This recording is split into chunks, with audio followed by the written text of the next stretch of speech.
Welcome, everybody. We're going to be starting the Design Review Board meeting for November 6, 2025. And Patrick, you haven't done the Pledge of Allegiance since you've been sitting there, so you're on. Stand and join me. I pledge allegiance to the flag of the United States of America and to the republic for which it stands, one nation, under God, indivisible, with liberty and justice for all. All right, Paula, can you call the roll? Board Member Bauta, Yes. Board Member Coveney, Here. Board Member Weil, Here. Chair Pro Tem Gannon, Here. Chair Gibbs. Here. You'll notice that we have two board members that are appearing remotely. I'm going to start with Lewis. Is there any members of the public with you where you're at? Oh, just a bunch of dogs and cows. Okay, could you provide their names, ages, and place of birth and citizenship? No.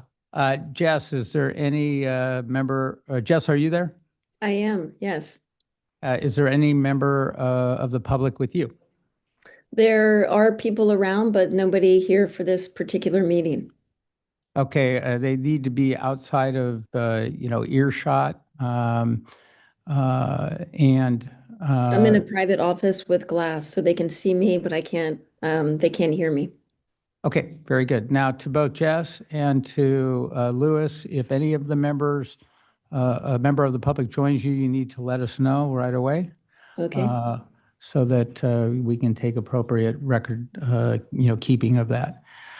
All right, everybody, I'm going to go through our basic process. I know many of you have heard it before, so maybe some haven't, but we're required to do that. So this is our general procedure. We will start with public communications, at which any member of the public can speak for up to 2 minutes on a matter that's not on our agenda, but within the purview of the Design Review Board. We will then go to the consent calendar. Then the board will address modifying the order of the agenda. And then we will proceed with the regular order of business. For the regular order, I will introduce an item, the address, the design review number, and any other applications being requested. During that time, the applicants will take their seat at the front desk here. The board members will then provide ex parte disclosures, which means people that we've spoken to relating to an agenda item prior to the board meeting tonight. The staff will then present a summary presentation, after which the board will have the opportunity to ask staff questions. I will then declare the public hearing open. The applicant will have 5 minutes. Please keep it down. The members of the public will then come to the podium. We'll have up to 3 minutes each, unless, in my discretion, we shorten it to 2 minutes if there's a lot of people who want to speak on an item. The applicant will then have a 3-minute rebuttal. After that, the board will have the opportunity to ask questions of staff, applicant, and members of the public. When that's completed, I will then close the public hearing, and the board members will deliberate. Action by the board requires a motion, a second, and then a majority vote. Any person residing within 300 feet of a project will have the opportunity to file an appeal to the city council if they disagree with any action of the board. Also, the applicant can file an appeal as well if it disagrees with the decision of the board. And the appeal has to be filed within 14 days of the hearing. With that said, I'm going to start with the consent calendar because we do have one item.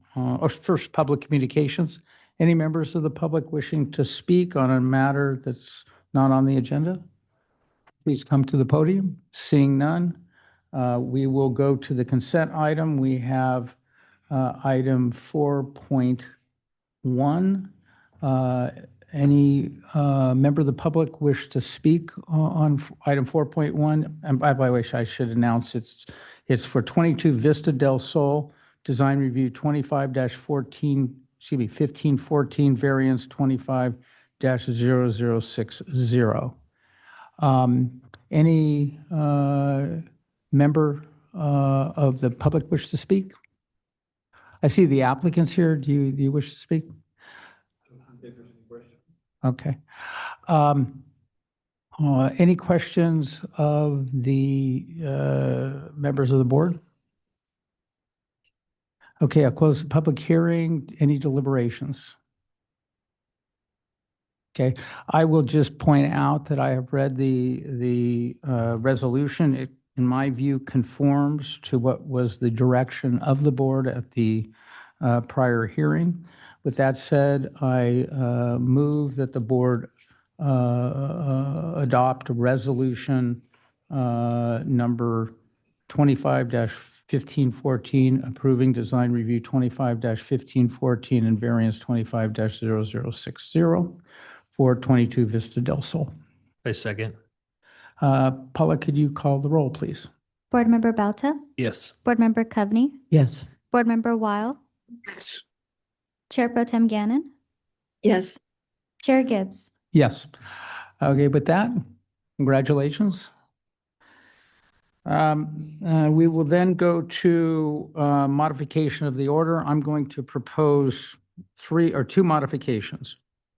The first one is to move item 5.8, which is a continuance for 250 Glen Eyrie Street to precede item 5.1. And then the second modification is to move 5.7, which is 390 Ruby Street, to come after 5.2, which is 3005 Mountain View Drive. Any comments? Second. Everybody good with that? Yeah. Louis and Jess, you good with that, or any other desires for changing the agenda? Good. Yeah, I'm all good too. Okay, so the next item we will do, and I will call, is 250 Glen Eyrie Street, design review 25-1431, coastal development permit 25-1432, revocable encroachment permit 25-1434, and variance 25-1433. The request is, as I believe it's a staff request to move, to continue this to the next week's hearing, November 13, 2025. That's correct. And just a point of clarification, I just wanted to confirm the address is 2500. I think you listed did I it say? at 2250. 2,500. I stand. But yes, the staff recommendation is to continue it to your meeting of November 13th. Okay. Any members of the public wish to speak? You have your opportunity. Seeing none, I close public hearing, and everybody go with it? Okay, let me make a quick motion here. I move that we continue item 5.8 at 2500 Glen Eyrie Street to our meeting on November 13, 2025. Second. Louis, you're a day late and dollar short. Yeah. Paula, call the roll. Board Member Balta, Yes. Board Member Coveney, Yes. Board Member Weil, Yes. Chair Pro Tem Gannon, Yes. Chair Gibbs. Yes.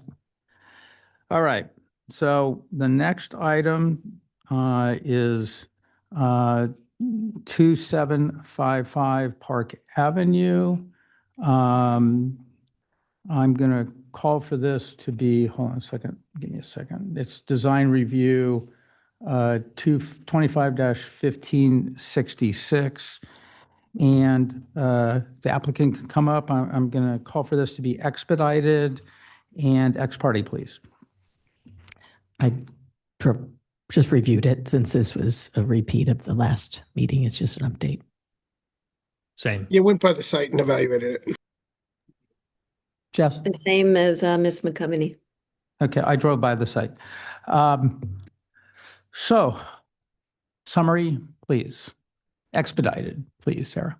Yes, item 5.1 is request for design review for 2755 Park Avenue. The project site is located within the R1 zone and is developed with a one-story single-family residence.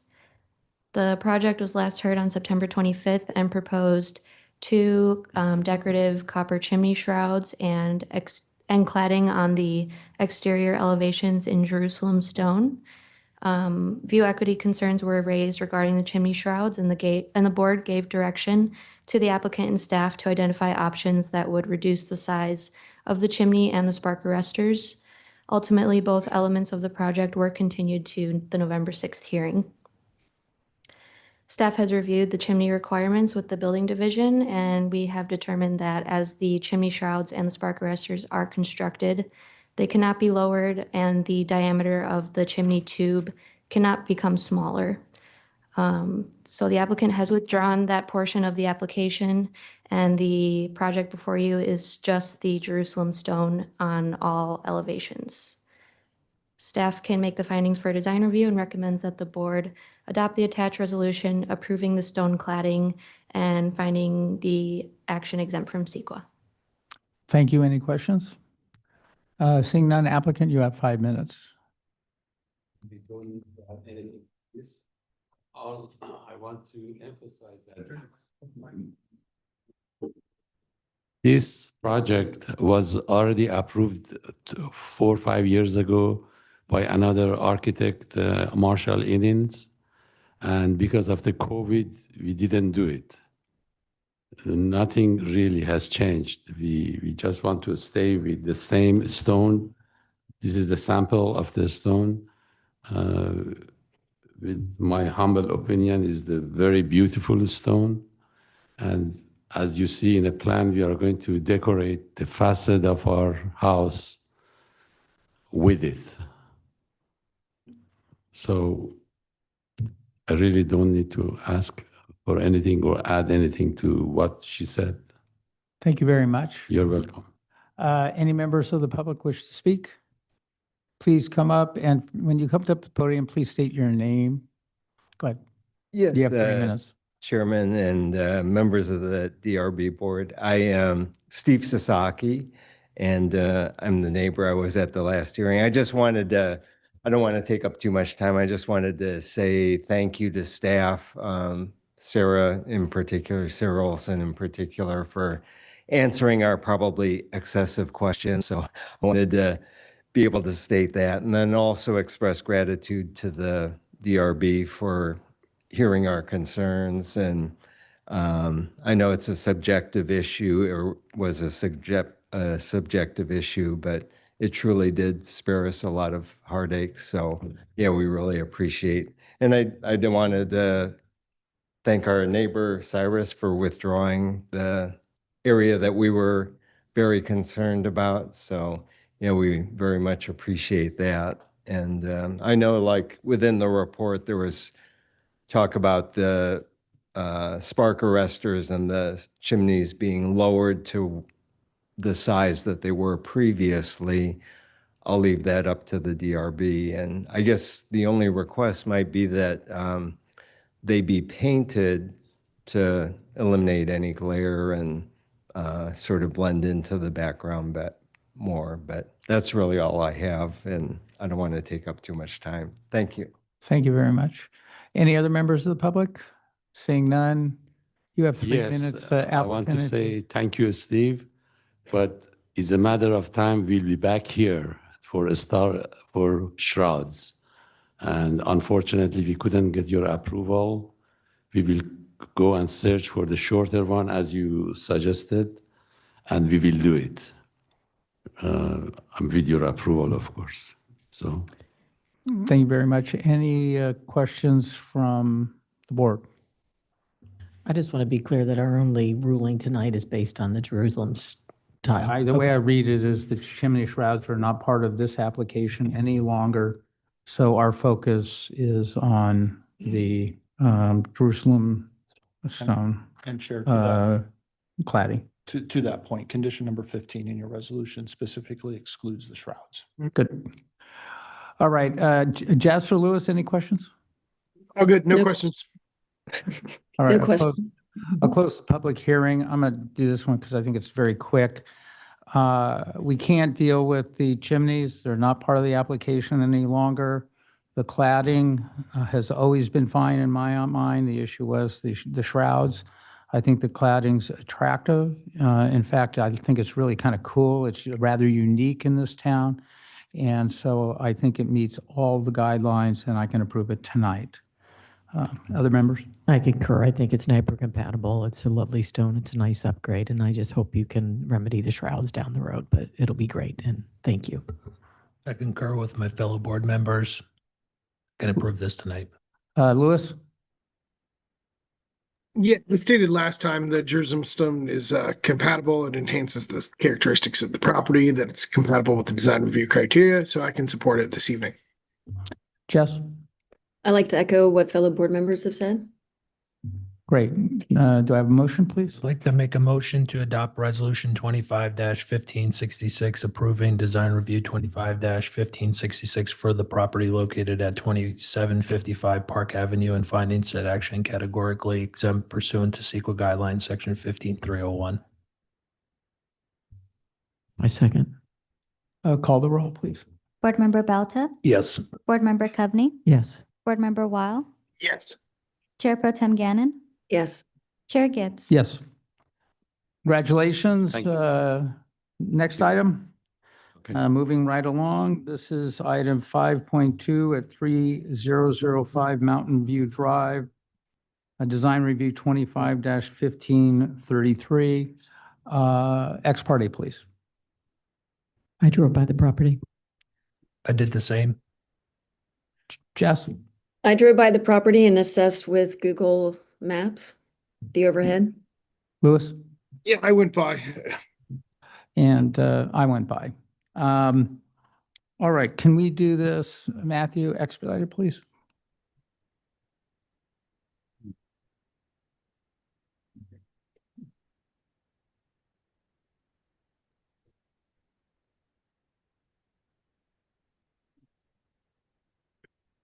Okay. Good evening. Thank you, Chair, members of the board for welcoming me. We have a double there. Thanks. All right. Tonight, we'll be discussing item 5.2, which is a request for design review at 3005 Mountain View Drive. The applicant is proposing to construct a new in-ground swimming pool and spa and install associated mechanical equipment. The project is in compliance with the design review guidelines and complies with all development standards. Staff recommends that the board conduct a public hearing and adopt resolution number 25-1533, approving DR and finding said action exempt from CEQA. Staff, along with the applicant and property owner, will be available to answer any questions. Thank you. Thank you much. Any questions of staff? Seeing and hearing none, I open the public hearing. You have 5 minutes to the applicant. You guys are able to present for your project. Do you know what the process is? Yes. Okay, do you need to turn that on and make sure it's the green lights on? You have about 5 minutes to present or discuss your project, or Oh, not if you think that we already know everything we need to know about it. It's up to you. This is your time to speak. yeah. Well, it's pretty self-explanatory, but we're building, like Mr. Matthews said, an in-ground swimming pool and spa. It's going to be in the backyard. We have equipment on the side yard. Depths are 3.5 to 6 feet, and standard spa with some jets and pool lights. So, Okay, thank you very much. Any members of the general public wish to speak? Seeing none, I return it to you for 3 minutes. You don't have to say anything anymore. Okay, and he's not. Any questions? Hearing no questions, I close the public hearing. Who wishes to go first, Emir? I'll take a stab at it. I think the pool meets the design requirements. I'd like to see some kind of a shroud across the pool equipment if possible, as it encroaches on the side yard. I think that could be a big benefit to both the neighbors and also your property owner as well, if you guys are amenable to it. That's the only comments I've got. Jess, or excuse me, Yeah, I MJ? concur that this is neighbor compatible. It's a small improvement to the home and appears to be in keeping and with design review criteria. I can beat it up, but I think it's pretty simple. Jess? Yeah, I think this meets the design review criteria for a pool and spa, and yeah, I can approve this project as is, but I also would support what Emer is recommending. Lewis? Yeah, it's a small, modest pool. The location's minimal. The location of the equipment's great. So I can support the project. I understand Emer's comments, and if that can be worked in, that's supported. Yeah, I concur with my colleagues. How do you want to do the motion with that modification? Okay, go ahead. You guys are okay with the shroud around the pool equipment? So at the bottom right of the plans, we have a fence that's going to be up at 5 feet. So it's going to be covering the pool equipment, so you won't be able to see it from the street nor ward the neighbor. But if that is something that would be necessary for us to continue with the project, then we should be able to do that for you. Okay, great. I'd like to make a motion. Bear with me. Excuse me, when you say shroud, are you looking like, can we do like a little vinyl fence or something? Yeah, like vinyl that? fence, or if there's any kind of a wood material, something to give it some kind of aesthetic, but also protect the first, add to the sound attenuation. You okay with that? Yeah. I'd like to make a motion to adopt resolution 25-1533, approving design review 25-1533 for a new in-ground swimming pool, spa, and associated mechanical equipment with the addition of a shroud around the pool equipment for property located at 3005 Mountain View Drive, and find said action categorically exempt from CEQA guidelines 15303. I'll second. Chair, if I may just add one quick, we just want to make sure that there's not a disagreement about that. If we could add to the satisfaction of city staff, that way there's not the applicant saying, I did include a shroud, we may not think it is, so on and so forth, but that's only if the design review board is comfortable with that. That's a good idea. We should always have that, since we don't have the exact plan in front of us. Yeah, I can attach that to the recommendation. Adding a shroud To the motion. Satisfaction. to the motion, to the satisfaction of the city staff. Okay, with that, I'll second. Paula, call the roll. Board Member Bauta, Yes. Board Member Coveney, Yes. Board Member Weil, Lewis? Yes. He said yes. He said Chair Pro yes. Tem Gannon, And Yes. she said Chair Gibbs. yes. Motion has passed 5-0.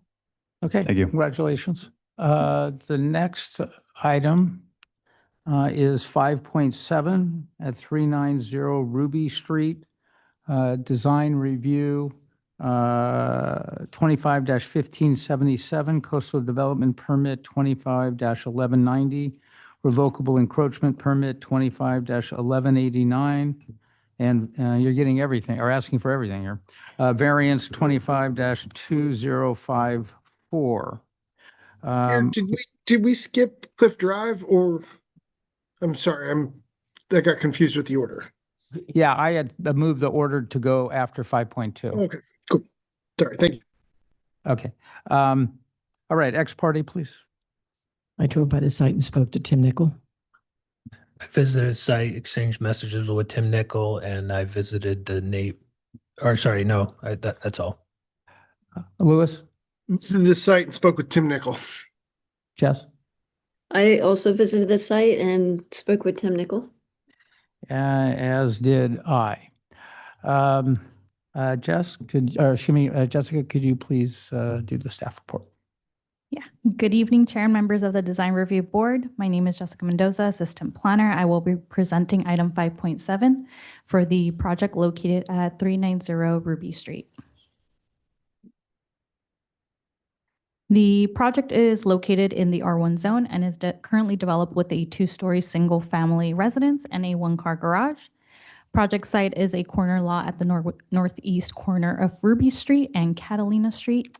The neighborhood consists of two-story single-family residence on terrace 30-foot wide lots. However, the lot presented today at 390 Ruby Street is a double lot that is approximately 60 feet wide.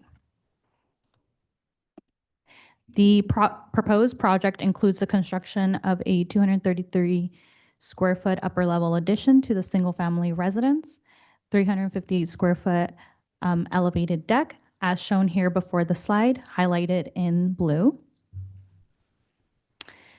Slide before you also shows the lower level of the single family residence, which includes a 151 square foot addition, which is replacing the existing laundry area.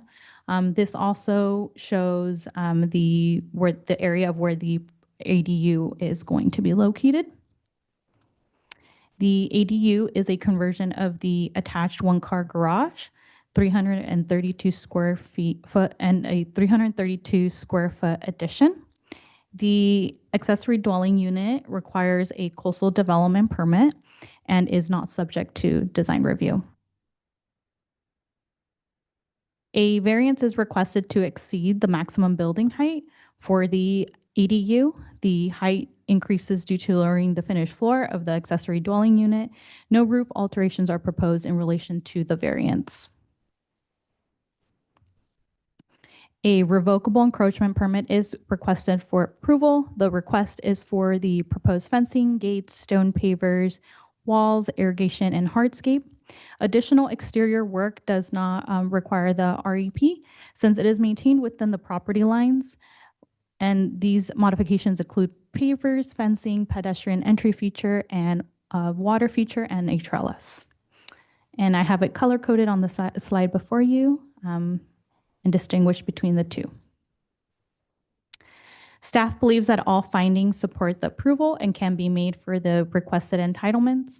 The proposed structure is consistent with the neighboring properties and is common in its surrounding area. The project will not adversely affect the neighborhood character, architectural style, and any privacy concerns. Staff recommends approving design review 25-1577 and coastal development permit 25-1190. And findings that action categorically exempt from CEQA per section 15301. This concludes my presentation and staff is available for any questions. Jessica, thank you for the succinct and excellent presentation. Any questions of staff? Not hearing any. I open the public hearing. Applicant, you have 5 minutes. Great. Good evening. I'm Tim Nickel, project architect. Thanks, Jessica. You said half the things I was going to say, so I'll try and edit it down a little bit. This is, an old cottage that was originally built in 1943, and our goal is to preserve and enhance the original cottage style while improving long-term livability. The design also incorporates aging in place considerations, ensuring that the home can safely and comfortably serve its residents for many years to come. We changed something a little bit from what's on the plans, and that is the contractor said we can reuse a lot of the existing shiplap wood siding. So we plan to reuse as much as possible and match that wherever we can, while maintaining the board and batten detail that's on the gable ends of the eaves to preserve the original character of the home. Also, based on some feedback with neighbors, we're proposing to revise a couple of things on the project. One is to relocate the air conditioning condenser to the side yard on Catalina Street. That will be placing it as far away from any neighbors as possible. So we'll still enclose it and have the sound attenuation, but we would relocate it there further away. If you're looking at the plans, it's sort of next to the existing fireplace. Also, one of the neighbors had a concern about the pedestrian entry feature, and so we are going to remove that. They were concerned about view blockage from that, so that's going to be omitted from the project. Regarding the variance, the variance is solely due to excavation below the existing ridge line to accommodate the ADU. The roof height is not increasing. I've found several similar variances in the R1 zone, including one down the street on Ruby Street for similar height variances. So we feel like that is justified. So as I said, our intent is just to preserve and restore this cottage, and we've worked to address the community feedback and believe the design reflects balance and sensitivity and practicality. Thanks, and I'll answer any questions. Thank you very much. Excuse me. Any members of the general public wish to speak on this item? Seeing none, back to you. 3 minutes if you want them. Nope. I'll Okay. answer questions. if you I have a any. couple questions. First, if we, the plans call for replacement of the shiplap siding with board and batten siding. Is that what the current plans provide? That's what's on the current plans, but as I said earlier, we're going to reuse the shiplap siding. So if we approve it, it would be with approval of, instead of board and batten, it would be using shiplap siding. Yes. Either existing or matching. Existing. Okay. Right. Then the next one is relocating the air conditioning unit to the side yard on the Catalina Street side. Do you have a specific location if we were to approve the project so that we can identify that? Yes, it was. Do you have something you can give to? I have something. I Do you can have give to that, you, but not this Jessica? evening. I can get it to you tomorrow. Okay, so we'll make it so that you will provide it subject to, if we were to approve it, subject to reasonable approval of staff. Correct. Okay, good. And then finally, remove the entry feature. I didn't catch exactly what feature you're talking about. There was a pedestrian entry feature as you come to the driveway and go up the stairs. Are you there's a talking about little trellis? gate. Yeah. It was over that, and there was a neighbor that had concerns. So it's the about that. trellis over the gate you're removing. Correct. Okay. Anybody else have questions? All right. Chair Gibbs, I've Go ahead, got Louis. one. But I just want to confirm on the current existing structure, can you identify the existing parking configuration for the existing home? Tim? Yeah, so there's an existing single car garage below the existing living room. That's being converted to the ADU. And when you convert that to an ADU, you do not have to replace it with covered parking. You have to replace it with parking that's completely on site. So we're using the old driveway to replace that parking. The house is only required to have one covered parking space because it's under 1,500 square feet. So we're replacing that in the existing driveway. And it fits completely onto the property, and actually there's room for 2 parking places before you hit the edge of the pavement of the existing street. So there's really parking for 2 cars there, although one will be partially in the right of way. Louis, any other questions? Hearing none. Jess? So, okay, two, so there were 2, now there's 1. There was one covered and one uncovered. Right. I think the point uncovered is that according to Tim, only one is required, and that's going to take place on the driveway. Correct.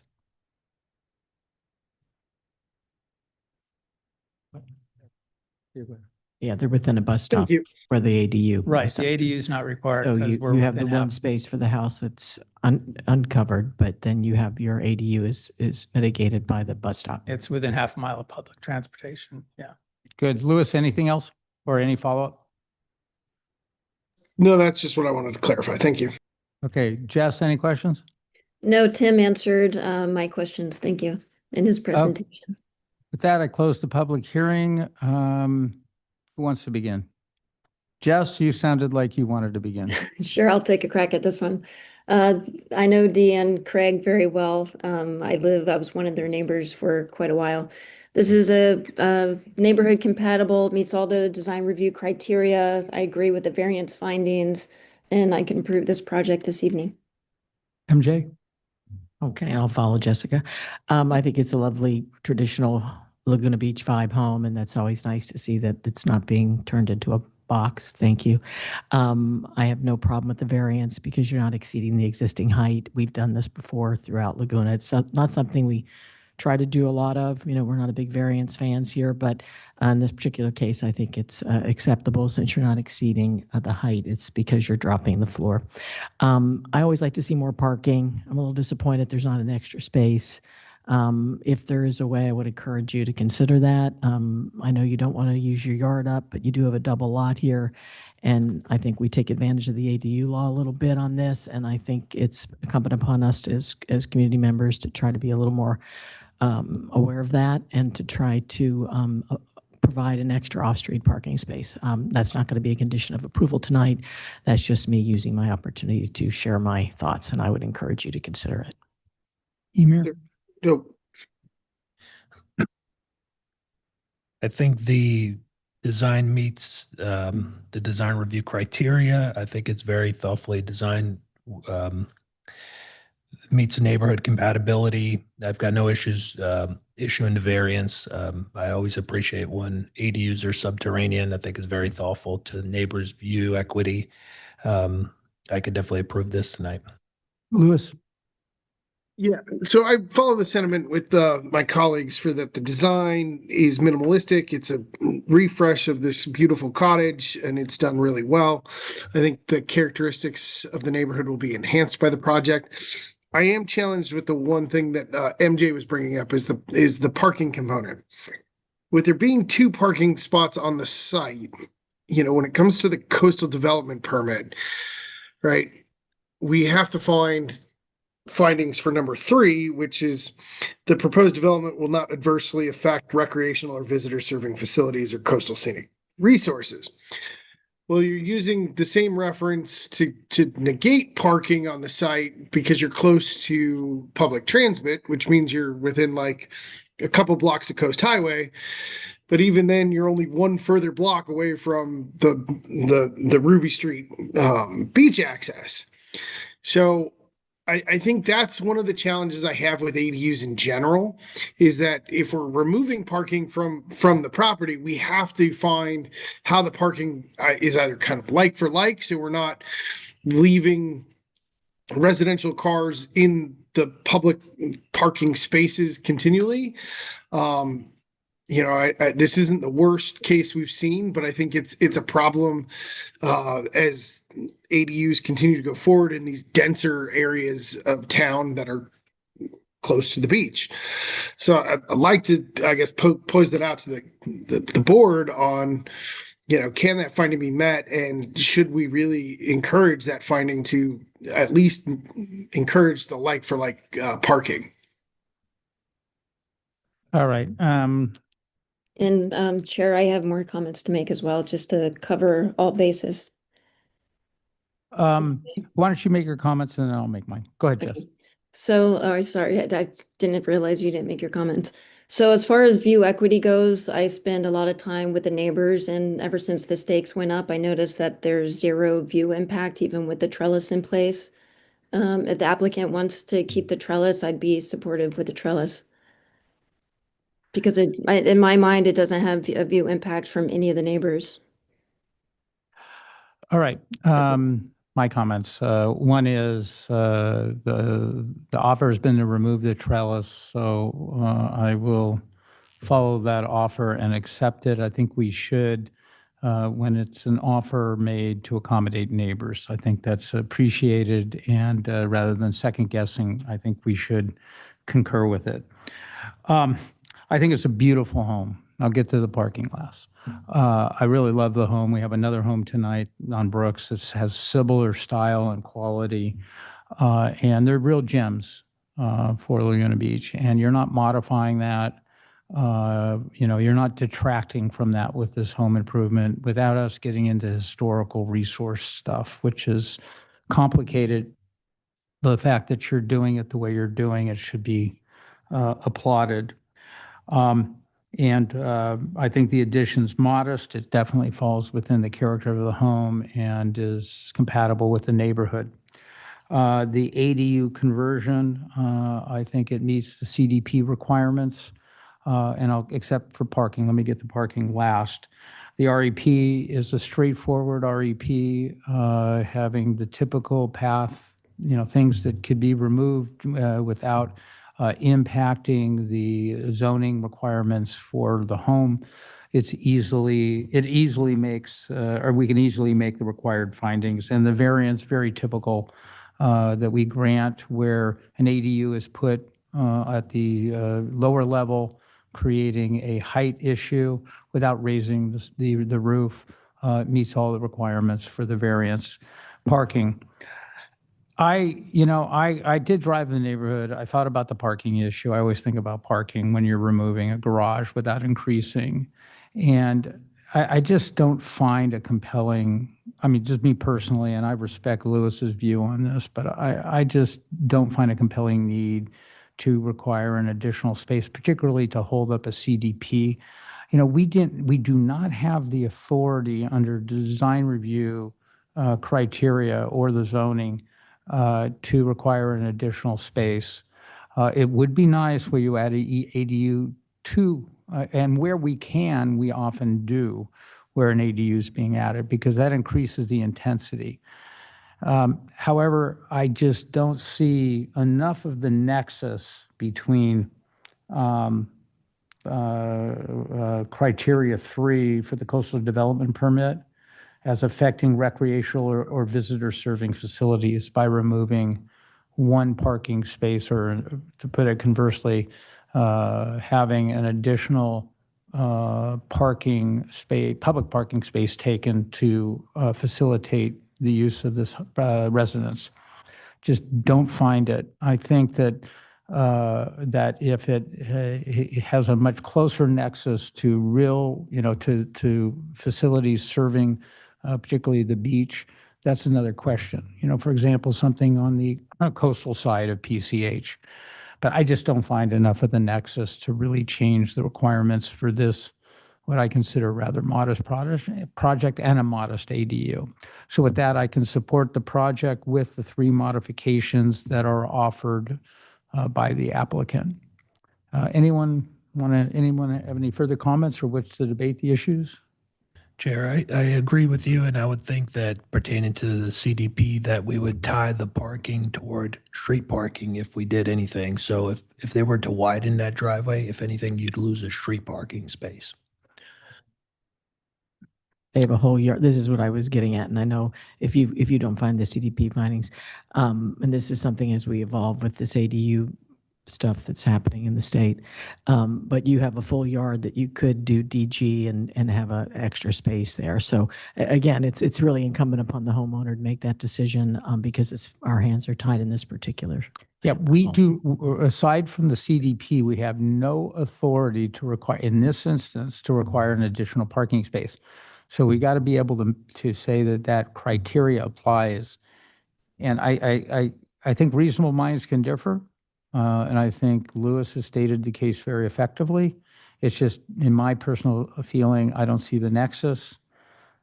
So let me make the motion since I went through the conditions. And then if anyone wants to add something on parking. Excuse me, Tom, may I ask a question of staff and make a comment? Sure, go ahead. So the question would be, if we were, and I don't think we want to, but I need to know this for myself. If we were to try and provide another parking place, it would be within the front yard setback and it would not be behind a garage. And I don't think that's allowed by the municipal code. So that's my question for staff. So I think we couldn't really do that. And then the second thing is what you brought up is it's likely to take away one public parking place on the street if we widen the garage.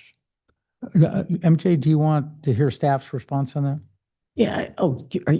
Yeah. I mean, I'm looking, I didn't look at it that hard when I was there, but when I look at just the picture here, I think you get a variance for that expanded parking as you're getting a variance for the height. So variances can be given, especially when it comes to parking, I think, but No, you're right. Yeah. It requires a 3-foot setback from the front property line. So they would have to conform to that per the municipal code of the current AD ordinance. Yeah, and I feel like you could widen your driveway a little bit and not take up any street parking, but it's really neither here nor there. Again, I feel like you've brought it up. I'm before. hearing at least 3 votes for not requiring parking. So let me see if my motion carries with that, because I'm ready to approve it. Yeah, she wants you to think this, get another parking space in there. So, and she's very persuasive with that kind of stuff. All righty, so let me do the motion since I walked you through the items.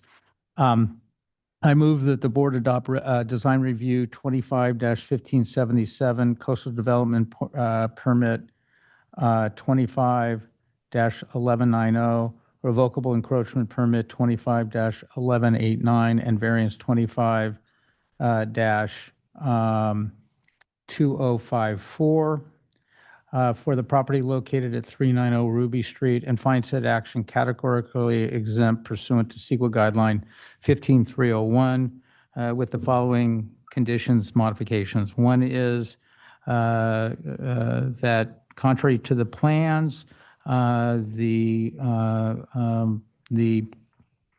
ship lap, let me make sure I've got this right here. The existing shiplap siding will remain with repair and use of existing shiplapping, and to the extent any needs to be replaced, it will be replaced with matching lapping. Number 2 is that the air conditioning units will be moved to the side yard on Catalina Street at a location proposed by applicant and reasonably acceptable by staff. Any disagreement will return to the board for consideration. The third item is that the trellis over the gate at the entry will be removed. Tim, I just want to make sure you're good with those conditions. I second that. Second, call the roll. Board Member Belta, Yes. Board Member Coveney, Yes. Board Member Weil, Yes. Chair Pro Tem Gannon, Yes. Chair Gibbs. Yes. Motion has passed 5-0. Thank you. We have the family here. Oh, one thing I didn't point out, Yes. tons of neighborhood support. And I'll speak for the whole board. We love to see that because neighbors are so important to this process. And when it works like this with that kind of neighborhood support, I applaud you all and enjoy your neighborhood. We love All right. Chair, it's the best neighborhood in all of Laguna Beach. Great, Jessica. Well, that's only because you live there. No, it is. I love Woods Cove and it goes down to Ruby. So awesome.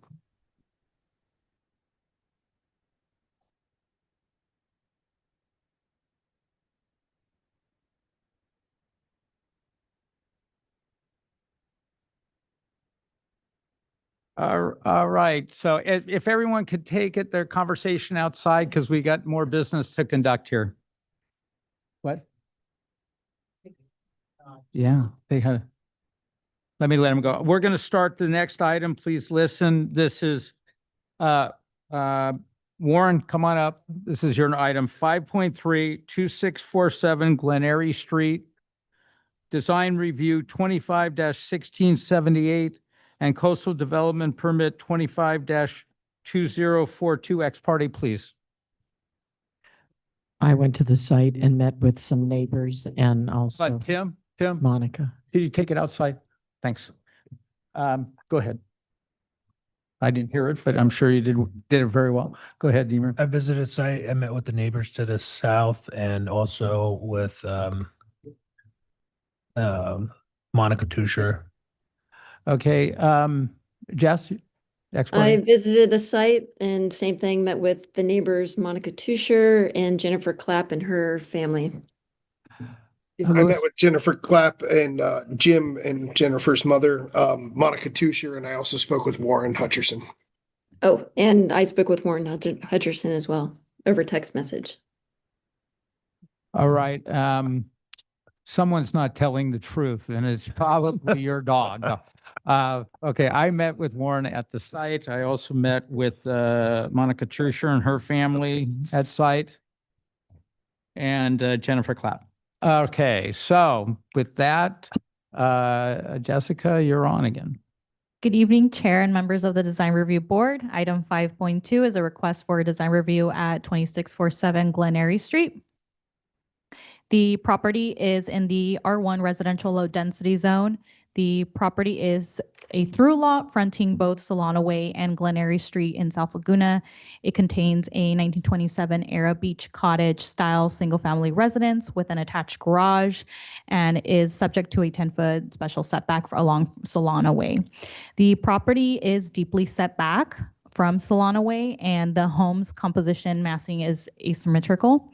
The exterior of the residence includes board and batten wood siding and is consistent with the all-around structure. The project proposes to convert the existing deck to habitable space for an upper level addition and to add a new deck. Given the scope, building site coverage would be exceeded for the site. The project proposes to utilize the same exterior materials and colors as currently exists to remain architecturally consistent with the existing single-family residence. Slide 4 just shows the existing conditions and proposed. A coastal development permit is required for a new detached accessory dwelling unit with one-car garage in the coastal zone, which is exempt from design review. The JEDU and ADU and garage are for reference only on the plans since they were previously cleared in 2023. Staff finds all required findings of the fact to support approval and can be made for the requested entitlements. The proposed structure is consistent with neighboring properties and reflects design features that are very common to other homes that are in the surrounding area. The project will not adversely affect the neighbor's character, architectural style, or privacy of any adjacent properties. Staff recommends to adopt Resolution 25-1678, approving Design Review 25-1678 and Coastal Development Permit 25-2042, which is categorically exempt, and said finding action categorically exempt from CEQA per Section 15301.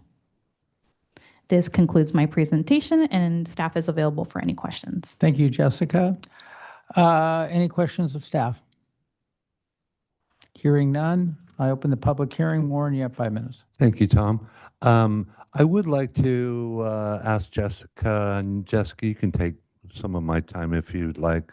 You did say that the ADU, JADU, and garage were previously approved in 23 and are only in the plans as reference. So we were told not to stake the project, and I'm hearing that the board may differ with that particular item. Jessica, could you maybe touch No, on wait a that? minute. This is your time. Yes. I'm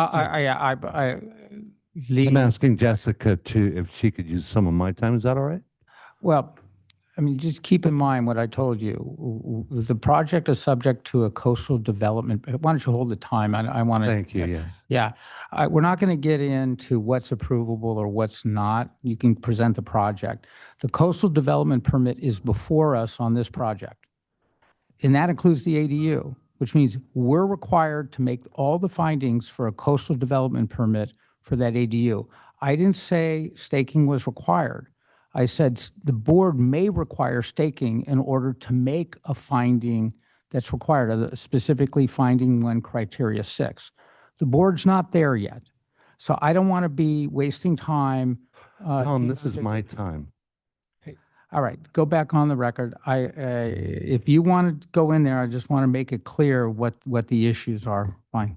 Thank you. So Jessica, if you could maybe touch on that, which I spoke to about the requirement of staking for said item. Wait a minute. And so, Yeah. yeah, so Is that okay? if I may, so once again, what I would advise is you direct your questions to the chair. chair as the, as the person running the meeting, you would then direct the question. Once again, you're very polite, no issues. We don't want to get into a situation where myself or Yeah, staff are being questioned. I'm not going to allow staff to be asked. If we need. Thank you, Patrick, for your clarification. If we need Thank you, Tom. that information, we'll Thank ask you. for it from staff. Proceed. So I'm not here to, let me start over. So I met with a few neighbors and I spoke with a few neighbors. I know they have some concerns. I have some ideas on how to,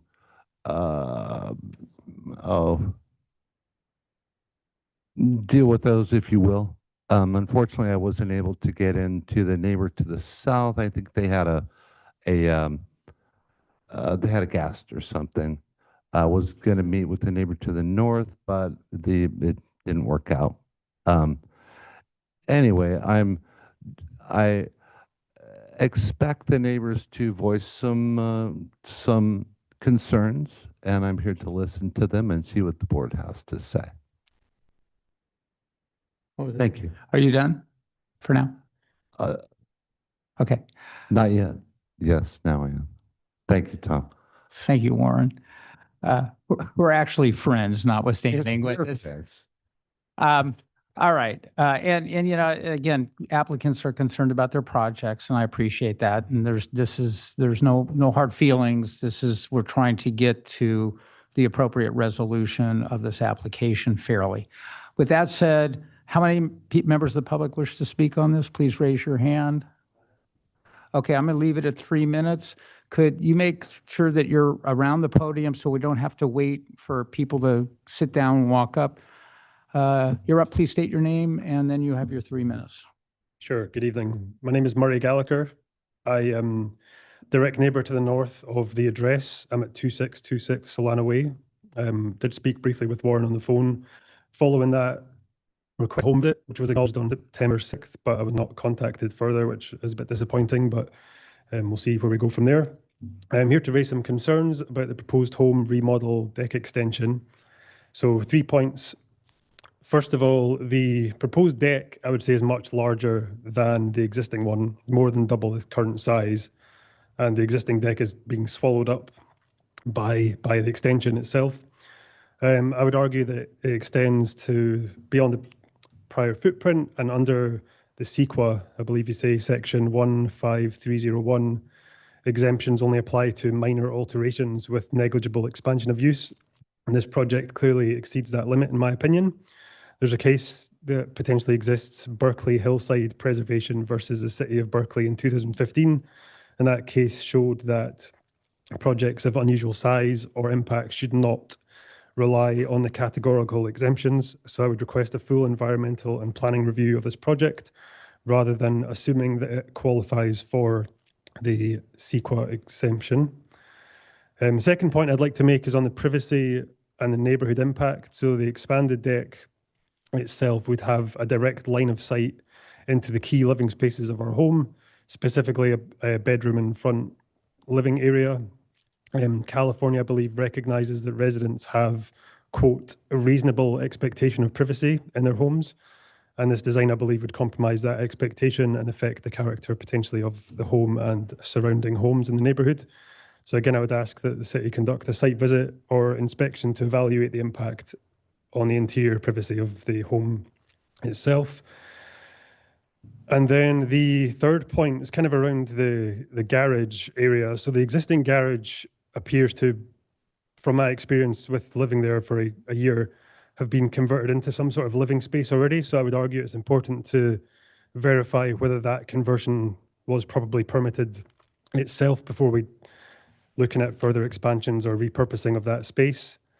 And then the final point I had was in echoing previously what's been discussed around the parking space, the fact that there's an ADU obviously in question, but there's the overall parking space situation with the fact that it's very close to a bus stop on PCH and, whether a parking space itself would be a off-street, on-street, if there's need for, I believe, a one-car garage that's discussed as part of the ADU, which I would potentially not require, but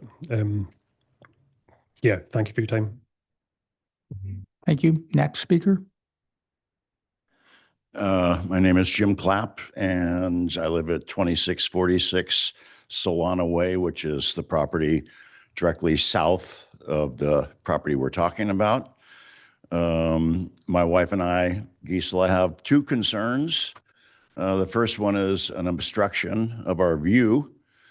The proposed addition will obstruct our entire view of the hills behind our house. And I know in Laguna, the ocean views are very attractive, and but I think all the views are attractive, and what makes Laguna so special, including the view behind our house to the hills, and that view would be completely blocked with this proposed project. The other issue is our privacy. Right now, there is a huge tree that separates our house from their house, and I think, not sure, I think that tree is going to be removed for this project. If that tree is removed, there will be nothing blocking the steps coming down from their house, their porch, the entryway, a direct view right into our living room window and into our living room, which we have a very small house, and most of our time is spent either out on that deck appreciating the view or living in our living room, eating, watching TV, entertaining people, and everything else. So it's a big window right on the corner of the house. It's like 7 feet wide, 5 feet high. So it's big, and it's obviously a huge view. And to correct it, I mean, you might say, well, put a curtain up or shades, but the house itself is pretty dark already. So putting up a shade is going to make it even darker. I mean, we're going to feel like we're living in a cave. And I don't think that we have to be required to do that just, for the privacy issues. So those are our two concerns, the view obstruction and the privacy issue. And I appreciate the DRB for listening to us and also for coming out to our house and talking to us. Warren as well did speak to us as well and address those concerns with Warren and all you folks as well. So I appreciate your time and concern. Thank you very much. Next speaker. Hello, Chairman, board members. My name is Johan Clapp. I'm here to speak on behalf of myself and my wife, Jennifer Clapp. Thank you for coming to visit. I'm sorry I wasn't there. I was traveling. I'm here to strongly oppose this project for a number of reasons. And we're the homeowners of 2657 Glen Erie, so directly next door, upstairs to the south of the property. It's a small house up there, and one of the first things I want to talk about is view equity. As we have French doors on that upper unit, you could open the French doors, and as you sit in the couch or look out, we have beautiful views of the ocean and of the whitewater of North Laguna, of the entire north shore of Laguna. That will totally be eliminated because of the large cover of the patio, the trellis that's on top. The second thing is, sadly, you guys, the project earlier obviously had a lot of neighborhood support, and that was great. And this is a pretty cool neighborhood. We've been a homeowner in Laguna for over 20 years. We lived on Skyline. This area here in Solana Way, Glen Erie, as you get to walk down to Victoria Beach, it's a old school Laguna neighborhood, and everyone's tight-knit community. All the neighbors oppose this project. We think that it will negatively impact the style of the neighborhood. It won't. We think that the proposed remodel is too large. It pushes too far out to the street. It will change the character and the vibe of what's really a pretty special street there. And I want to talk a little bit about this large roof trellis over the proposed patio.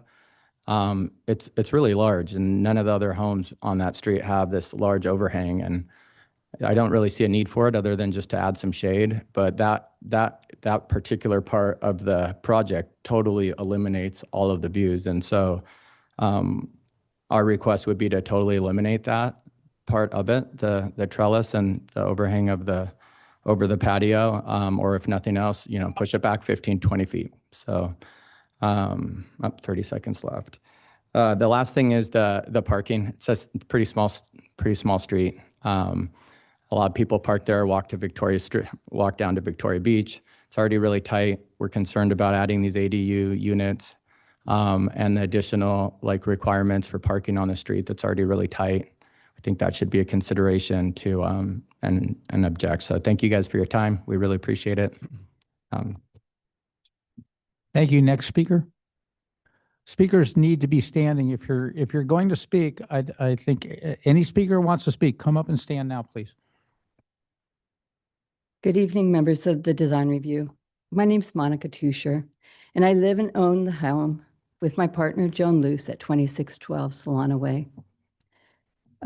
Thank you, each of you board members, for coming out and spending your time and listening to me and my neighbors. And thank you, Jessica, for answering my calls and informing me. I'm here to express strong concerns about the proposed project. I'm going to outline 3 issues, and I won't take more than 2 minutes. The first is the coastal development permit. And one of the board's tasks this evening is to make findings with regards to the coastal development permit. And the question I have is, which ADU ordinance should the board be using when evaluating this project?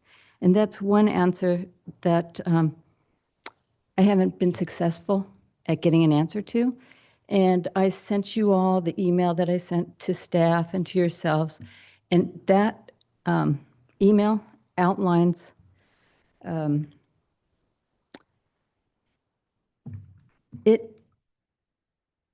it outlines the findings that I think the city should be making. I think that the pre-existing cleared ADU plans were approved over 2.5 years ago. I believe that they have expired.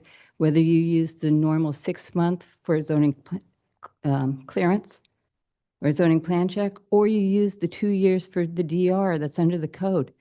Either of those, the ADU clearance, I would think has expired. So my argument is that this project should be reviewed under the latest ordinance. It was created as an urgency ordinance and it's become formal ordinance. I think it was in January and then again in February and March. So I'm pushing to have this project reviewed under the current ADU ordinance. Or else, if you don't know which ordinance you're using, I think it would be very difficult for you to make any CDP findings for this project. My second issue is the building site coverage, and the proposal exceeds the building site coverage. And based on the law, based on our ordinance here in Laguna Beach, the board can only grant an exception to the building site coverage if the project preserves views, preserves privacy, or maintains neighborhood character. And I make the argument that the project does not do any of those things. In fact, as stated earlier by one of my neighbors, the proposed roof deck is half the size of the existing home. I believe that roof deck is too bulky and massive and out of scale with the surrounding neighborhoods, and it clearly impacts the privacy to our home. The third issue is I think the plans are incomplete and inaccurate, and I did provide a letter that outlines those items to you. So in conclusion, I think the project should be evaluated on the current ADU ordinance. I don't think it complies with the building site coverage. And I would appreciate the opportunity to meet the neighbors and try to work out a solution that's amicable to all of us. Thank you for your time. Okay, no, please hold the clapping. Can we have any other speakers? You sure? I was saying you need to wait in line, but I'll give an exemption for you if you'd like to speak.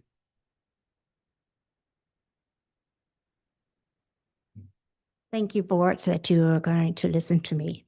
I have lived 17 years in our home in a very peaceful, very protected space.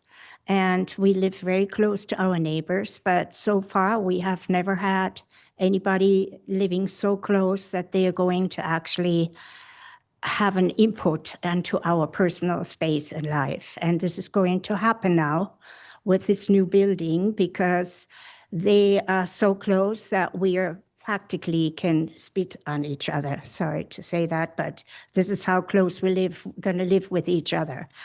As we have no idea what the homeowner is going to plan for any coverage around the house, we are assuming that the trees will be gone between our homes, and there will be no way that we have any privacy anymore in our little house, because a third of our house is the windows and our dining space, and it will be totally exposed to anybody who lives that close to us, which is really difficult to understand and to live with. I am hoping that we can find some ways that will be able to accommodate all of us, but as it is right now, it's going to change our life for a long time. Thank you very much. Thank you. All right, any other speakers? Seeing none, I return it to the applicant for 3 minutes. Thank you, Tom. Thank you, neighbors, for your input. I would like to make a little clarification, Monica, for you. And I think staff would also, well, I know staff would agree. So the current ADU is reviewed under the current ADU laws. That has to do with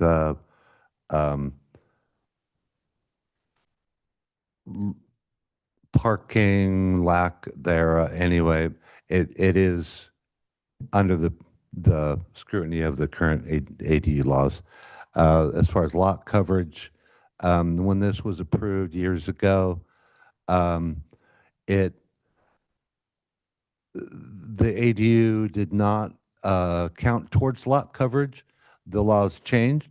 Now the ADU is the sole thing that is sending the project over lot coverage. That is a ground floor addition. That is a justification for the guideline. All that being said, thank you again, neighbors, board, Tom. I would like to hear what the board would have to say. And that's all I got. Thank you, Warren. Okay, it's question time. I have quite a few, but I'll let other people start. All right, let me start. First of all, with with Monica Tescher's letter, I read it.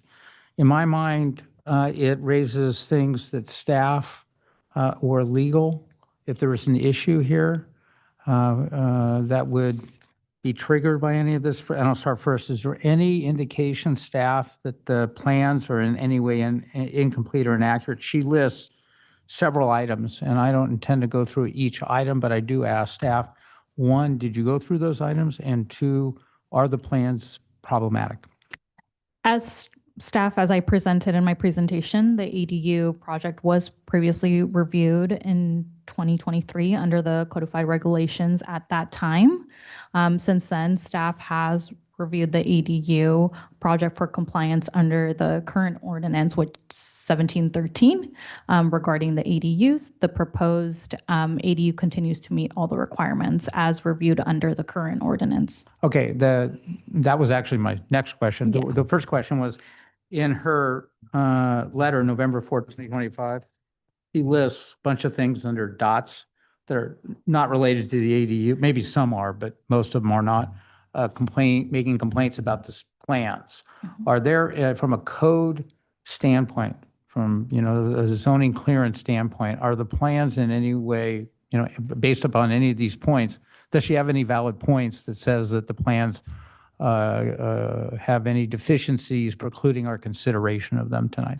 No additional inconsistencies to the plans. I think based on our review, they meet all our regulations to be able to proceed today and for the board to be able to review the CDP before you. And Patrick, just to confirm, you agree with everything, including that this ADU is being evaluated under current ordinance? That's correct, Chair. Thank you. Okay, the next question I have is on the parking. And I am very troubled by the inadequacy of parking, adding two living units. Patrick, other than, and I'll leave it to Louis to talk about, other than under that coastal development permit, is there anything we can do to require more parking here, assuming the board wants it? And I can tell you I want it. Correct. Yeah, I mean, so the board is limited by the findings in the CDP. You kind of use the key word during a previous item, whether there's a nexus there, whether the facts and the evidence before you for this specific project, you can point to that then require that additional parking. But no, as I understand it. Other than that, under the design criteria, Correct, everything else, they're good with parking. Louis, when we get to that, I'd really be interested in your comments. Let me finish my questions, then Sure. Louis, I'll give it to you. Well, actually, Louis, do you have a question on that Yeah, point? it's kind of on the same thing. So like, based on the drawings, I guess this is a question for staff. There's currently 2 parking spots evaluated that are covered. And then there's a lengthy garage that potentially has 2 or 3 additional measurement parking spaces on it. Would that be an accurate reflection of the as-built plans? Or you mean the proposed plans? Well, of the as-built, the proposed plans would be my second question of how Oh, I many see what you're spaces would saying. be on. So like I'm No, I get what you calculating said. there's 5 current spaces on the plans or on the existing, and we're reverting to 1 in the garage and 1 on the driveway. So we'd be reducing 3 total parking spots on parcel. Yeah. Is that look a at Sarah, would that, or Warren, can you? And Warren, Yeah, can you- is that right? 'Cause if you look No, at the no. Peppermint so- parking hi- area. Hi, Louis. No, so currently there's 2 covered parking spaces, 2 legal covered parking spaces, no more. They're underneath the house in the existing garage. There are on-site parking spaces, which are not required, but they ones do fit in the driveway. The driveway, by the way, is not in conformance as far as slope goes, the existing driveway. So I don't see there's any way that you could refer to those as legal parking spaces. Okay, but- A car does fit, yes. But the building's going to remove that area, right? It's going to remove a fair amount of it. Yeah, Y- the y- fair amount of yeah, that The area. new garage goes in the driveway, making the driveway in conformance to slope standards. So I think your bottom line is, whether it's legal or not, this is going to be a significant reduction in parking. Louis, Yeah. any other question on parking before I I guess give the my- other thing is the garage, the only reference in the plans that I'm seeing the garage is on the A11 elevation where it's the colored elevation. When I go to the elevations or even the floor plans, the garage component doesn't exist in the plan set that's in front of us tonight. Could I clarify that? Go ahead. Thank you. So Maybe it's a once little bit again, in A2. Staff had directed me to omit those things off the plan.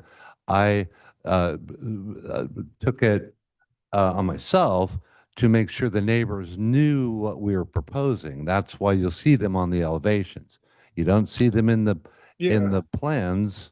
Staff would concur, I'm sure, because they were already approved. And those items are only CDP. They're not, they don't belong on the plans. You're saying the one-car garage?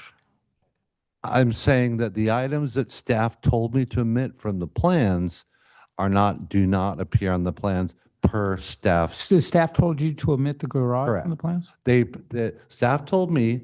Well, why don't we hear from staff? Jessica, Thank you. what's the story on the garage? If you look at sheet 8.2, he does reference, just as a reference, to show the garage and the JDU and the ADU. If you go on to the plans, we advise them to use it as a reference. Now, today, what's presented today was for the board to review the CDP. Since the garage, the ADU, JDU was previously cleared, so we're presenting it for the CDP findings. But the garage is separate from the ADU, right?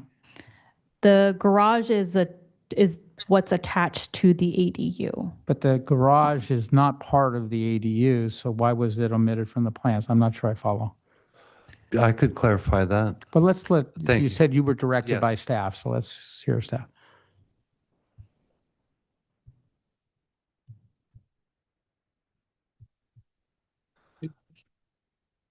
If I recall, my direction was to show the garage on sheet 8-2 and the ADU as a reference only, which is what's presented on that plan. It's Okay. for a reference only, not to omit. What's on the elevations is to show us what was previously cleared for the ADU and the JDU to give us a reference of what would potentially be there. Did the prior approval of the ADU and JDU include an approval of the garage? It included a garage. And wasn't the garage subject to DRB approval? So why did that happen? Because this did not go before. I just want to, you'll get your turn, Warren. Let me just. No, I was just trying to help. Great question, Chair Gibbs, because I mean, that reconfigures the access for the overall site. So I'm not sure how that didn't come. Right, with the I don't board in see the how first we can place. approve the project without plans for the garage. All right, he's dying to talk. Go ahead, Warren. So, thank you, Tom. I appreciate it. So, items that are less than 15 feet tall do not create a variance, and things like that are not subject to design review. So therefore, you could go and add X square feet to your home. It happens every day over the counter. Without design review, staff looks at it. So in my thought process or facts, that's how the garage, do you follow? And so, No, I don't buy it at all. yeah. Basically, what you're asking for is a big deck, big trellis over it on top of an ADU and a garage. The garage is not in the plans. We're being asked to approve the garage. I think that's a problem with the plans. Patrick, any comments? Are we wrong legally about this? No, if the board does not feel that they have information before them sufficiently to make the required findings or judge the project, that's entirely in your guys' discretion. Okay, so we're in a question. We'll get into Chair Gibbs, deliberation. I have a question for staff as well. Well, wait a second. Let me finish my last. Well, go ahead, and I can follow with my last question later. Go So ahead. I'm still learning about the ADU laws. I was under the impression an ADU, the size of an ADU can be capped for a one bedroom at 800 square feet, but it also depends on the size of the main dwelling unit. So my question to staff is let me look it up, for a house that's only 900, or wait, what is it? A 680 square foot home, are they allowed to have an ADU that's 600 feet and then a junior ADU that's 403 square feet?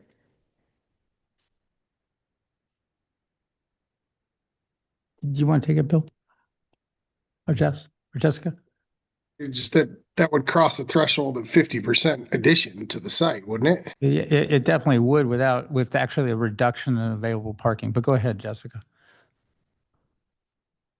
But based on the review, they don't exceed the building site coverage, which is what we reevaluated it today with But the they current. do exceed the building site coverage. Well, sorry, with the single family, so going back to, I think I'm still stuck onto the parking. The main residence did not exceed the 1,500 to allow for an additional parking. Now, with the current proposed project today, in addition with the ADU and the JDU, then it does exceed the building site coverage, which is what they're requesting for approval today's project. Yeah, I think Jess's Now- question is different. Jess, are you asking if? I'm based asking that- how, so in real estate, when people ask me, about an ADU, they look at a lot and they analyze a lot. I was under the impression that somebody buying a house with room on their lot for a potential ADU, it was based on the square footage of the current home, and it can go as high as 800 square feet for the ADU, but it depended on the square foot of the main dwelling unit. And so I'd like to see if I have that information correct, if it's accurate. That's kind of a legal question. Patrick, do you have any, I had not been aware that there's that you can limit the size of an ADU based upon the small size of the main residence. Correct. Neither am I. Now, of course, with all due respect to Madam Vice Chair Gannon, I am feverishly looking that up, but no, that would be news to me. I'm not under the assumption that there's and I believe my esteemed colleague Bill may have. Okay, they're looking at it. Let me go to my question. I'm concerned about the landscaping, Warren. Pardon me. Why don't you finish? Because this is it's okay if you want to finish your comment, because this parking and the ADU size I know is things that probably weren't fully anticipated by the applicant, but we do want to get to the bottom of that. Yeah, we definitely do. But I have a landscaping question for you. Okay. So it's my understanding, my firm understanding, that everything is on above board. No, I know you No, said. Let us figure that out. Let me ask you the landscaping question. Oh, okay. We've got between the Treasures, or excuse me, not the Claps house and the applicant's house, overgrown trees that are a tremendous fire danger. I see there's no landscaping plan. I would be hard pressed to approve this project without removing that fire threat. And I could go through a lot of reasons why we can't. What is your thinking on what's going to happen with those trees? Could you say that again? I'm sorry. Listen to me. There's no landscaping plan proposed for this project. There is a landscaping plan, Tom, yes. Oh. It's an as-planted, Jessica? Sorry. Tom, Where's do you the have landscaping Jessica plan? have the landscape plan? It's Jessica's an your as lifeline. planted plan. Yeah. Let me ask Jessica, is a landscaping plan required for this project? It's required just an as planted plan is required, given that there's an upper level addition that exceeds the 15 feet. Okay, good. So your proposal is not to do anything about those trees? So do you have any proposal for those trees? They're in So tremendous fire danger, and they go over the property line. So let me understand your question. Are you saying that there's trees on the landscape plan that are tremendous fire danger? I have not reviewed the land. I wasn't aware that it shows as a topographical map. I hadn't been aware it was a landscaping plan. So yes. Let's get over the nomenclature. Warren, work with me on this. I'm just trying to figure it out. Don't give me a hard time. I see trees. I pointed them out to you. Can I answer your question? Go ahead. Thank you. Any tree that may be a tremendous fire hazard can certainly be trimmed and laced and made not to be a tremendous fire hazard. The fire department has requirements for trees and new structures. What I'm showing is landscaping elements that remain. Okay, I get your answer. Are we open for deliberation? Yeah, no, I wasn't going to follow up with any. The neighbors wanted privacy, by the way. Understand. Go ahead. And so there is a section in our code that says an attached ADU that is created on a lot with an existing primary dwelling is further limited to 50% of the floor area of the existing primary dwelling. Is attached, and is this considered attached or detached? It's detached. Detached, and that requirement does not apply to that? The ADU is detached from the primary. Jess, is there any? But it's attached to the main garage for the primary residence. Yeah, I agree There's with you, Louis. opening between the structures. It's not attached. And then the structures are still connected because of the support beams that are going through the garage. Yeah, Can we I don't know continue what this the with direction? definition of- Because this is going to need a second look. They need a landscape plan to address privacy. They need to come back with full staking. Hey, wait. They- We're not in deliberation. Let's just Okay, go any to other there, because questions? obviously it needs Any more other direction. questions? Any other questions? No questions. Okay, Jess, Let's you're going to get go on with first, but let me make sure we're there. Okay, because I was going to go first, but Jess can go first. No, you can go Um, first. It's fine. I need to cool down. MJ gets Cool to down. go. Cool down. Jess went first when MJ wanted to go You heat first. and up, I kinda you cool screwed down. up, so I'll switch. I'd like to go into Okay, with that, deliberation. let me get to, Close the public hearing, MJ and then Jess. Warren. MJ, I'm not going to go into my normal diatribe with Warren. I am just going to keep moving forward and give you some hopefully helpful notes. Thank you. First of all, as I'm sure you are aware, we cannot approve this project tonight. So everybody in the neighborhood may take a sigh of relief. And I will almost guarantee you that the project will not be approved as designed presently, even down the road. So mass and scale, it's too big. The large deck with the large roof that extends, is he saying something about me? And that extends over, creates a living area outside. It's fine to have living areas outside. When it's covered, it really becomes a more active area because you're not limited by time of day and weather conditions. You could always access it. Which becomes a privacy issue, which becomes a noise issue. You can't shut a door, you can't pull a shade, you can't close a window. So it becomes a very, very active area. So it's not neighborhood compatible in that regard. If it was an enclosed space and you're reaching all your setbacks and we had some articulation, possibly it could be a build out. But presently, as it stands right now with the extending canopy, the mass and scale and the privacy issues are there. I see a minor view equity issue. I think that's something that could be easily fixed. I think that parking is going to be something we'll talk about as we roll through on what's required and what's not in the CDP, and I'll leave that to the brighter CDP minds. Landscaping, have to be able to see what that is. There's no doubt you're going to have to extract some of those trees to build. So we're going to need to see what your permeable space is going to look like and what's going to go and replace there. And when you do remove those, what windows and other potential privacy concerns might be affecting both homes flanking this property. I think it's really this big deck that's creating such a large active area that is of concern for mass and scale design compatibility, neighborhood compatibility, and design integrity. Pretty much all those three things, and privacy. And I'll leave it at that, not to be too long-winded. Thank you. Thank you, MJ. Jess?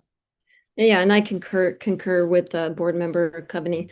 This needs a landscape plan that landscape plan needs to come to us with privacy being the main consideration. There's the fence that's falling over because of the tree for the south end, so that needs to be addressed, the privacy wall of the fence. A replacement of the fence would, I presume that fence is on the applicant's property.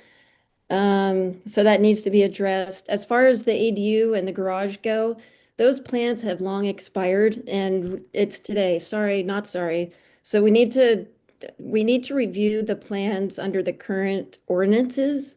They're there for a reason. The update was there for a reason. So yeah, this needs to be continued with the privacy in question.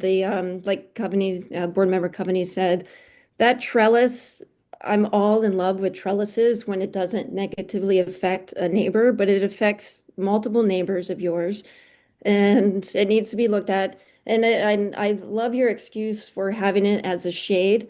Everybody in Laguna Beach knows that these are not for shade. There's no such thing as shade on a hillside. That sun comes through and shines directly into your house, whether you have an awning that pops out or a trellis, it doesn't matter. The sun still is blinding in your main living area. So because it's a view impact for your neighbors, the trellis has to go.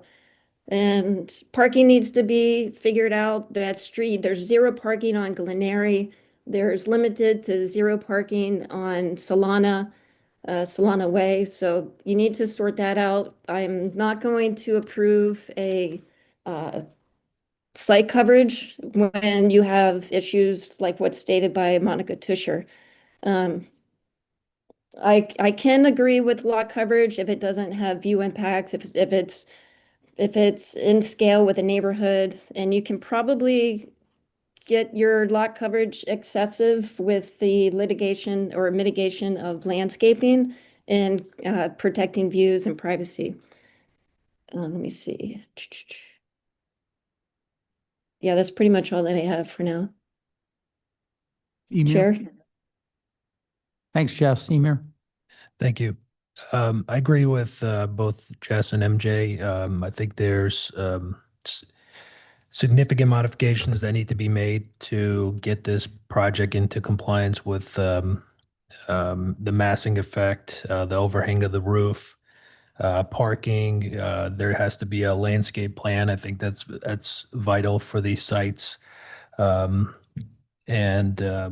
it seems like there's quite a bit left to do. So Warren, it seems like there might be some work cut out with communicating with some of the neighbors and hopefully bringing this back for a future hearing. Louis? Yeah, I think there's a lot of good questions raised across the horn that this needs a complete second look. I mean, I don't know how on the front page of the plan sheet it says the existing garage is 296, yet the new proposed garage is 296.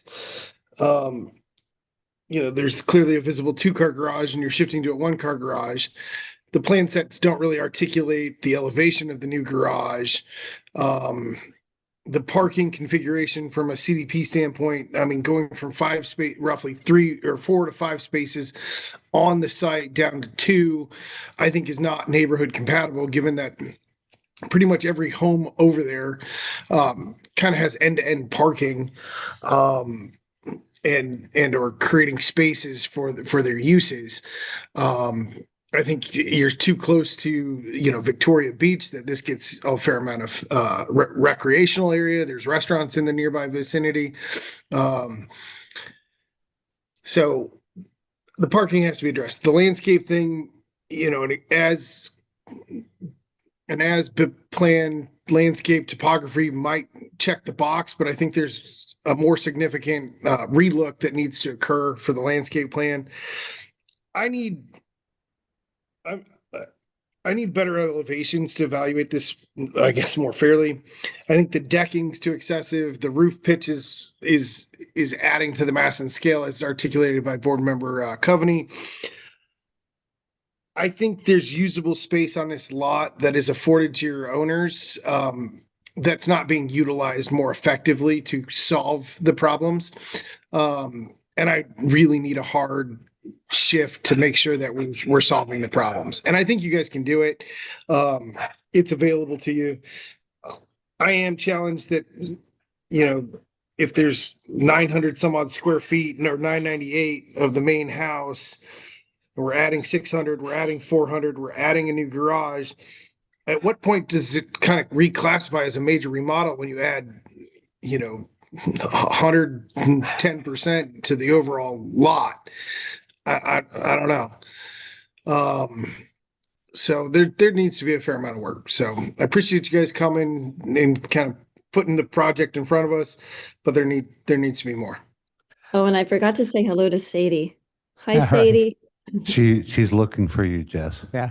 I know, I don't have trees. I'm sorry. Warren, you, in your comments, the one I most appreciated, or a few I didn't appreciate, but the one I most appreciated was you wanted to hear what we had to say. Thank you. And I think it's important to hear what the neighbors have to say.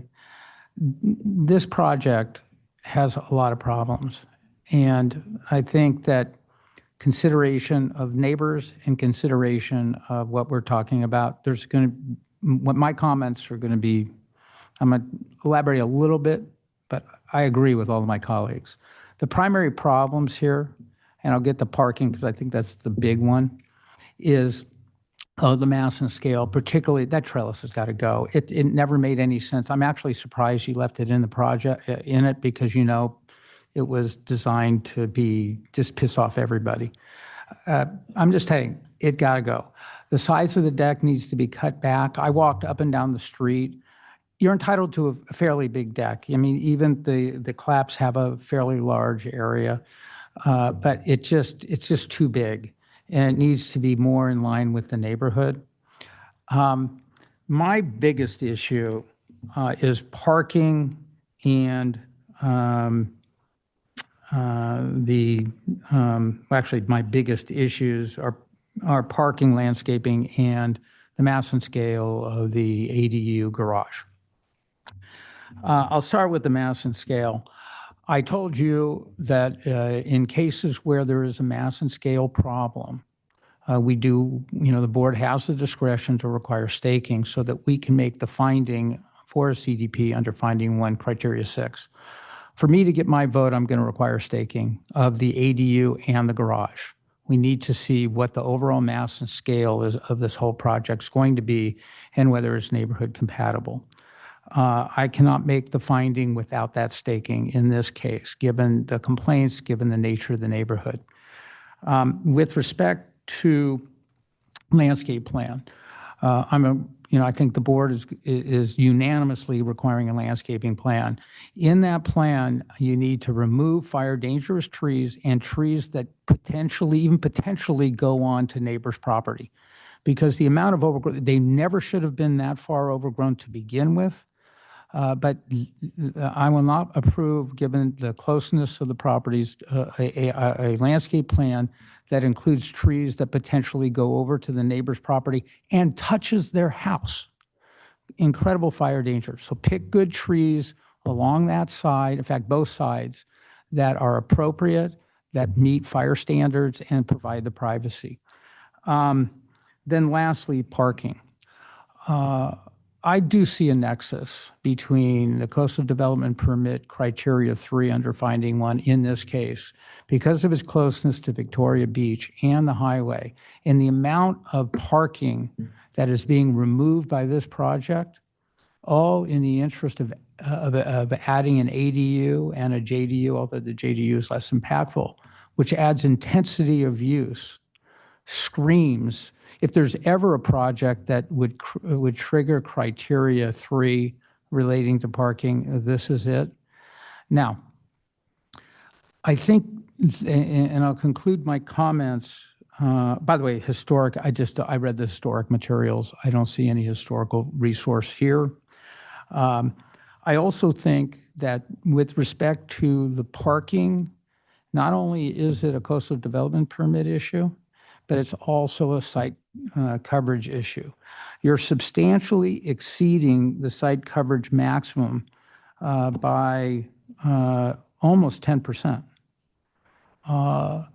And for us to, concur with that, I think we have design review capability to look at parking.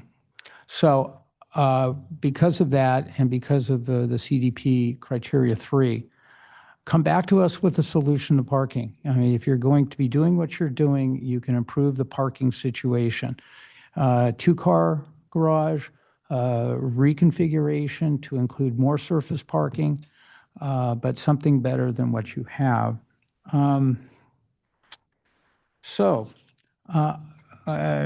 First of all, before I kind of give concluding remarks, does anyone else have any comments on the board? The second round. One more Jess? comment, Chair Gibbs. Go ahead, Louis.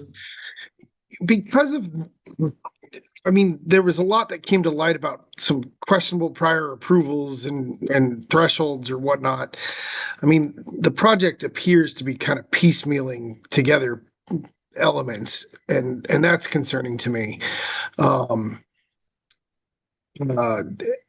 am kind of curious that maybe it's a question for staff.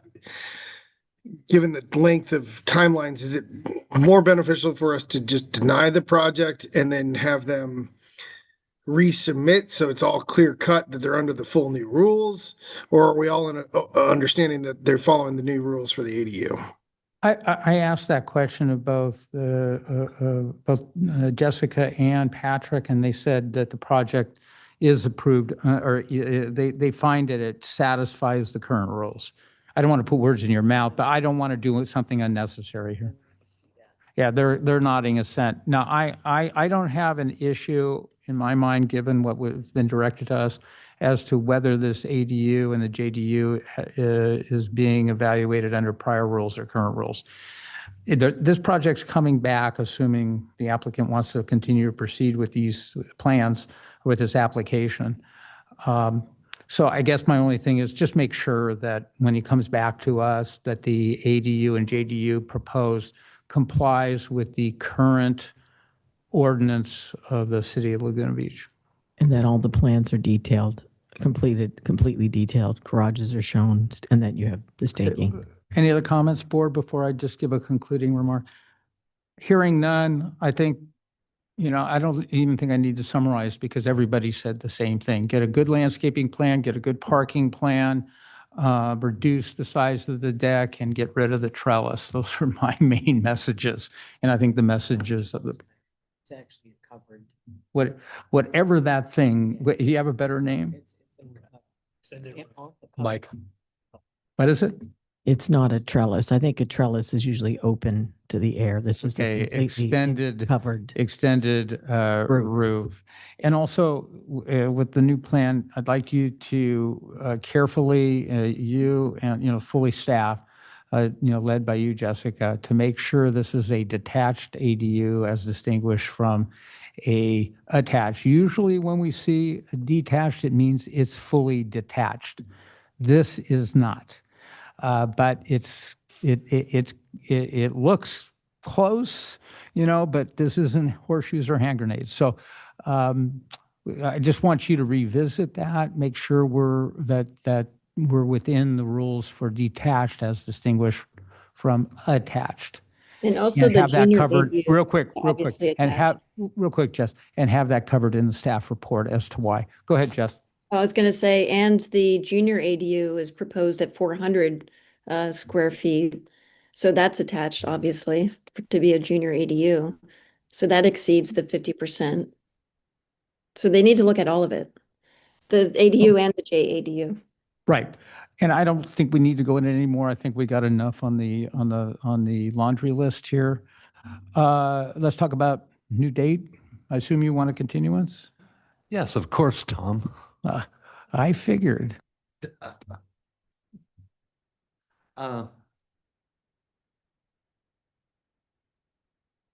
And Warren, on the public record, show some respect. I would appreciate Some that, too. applicants say we don't want a continuance, we want a denial because we want to appeal.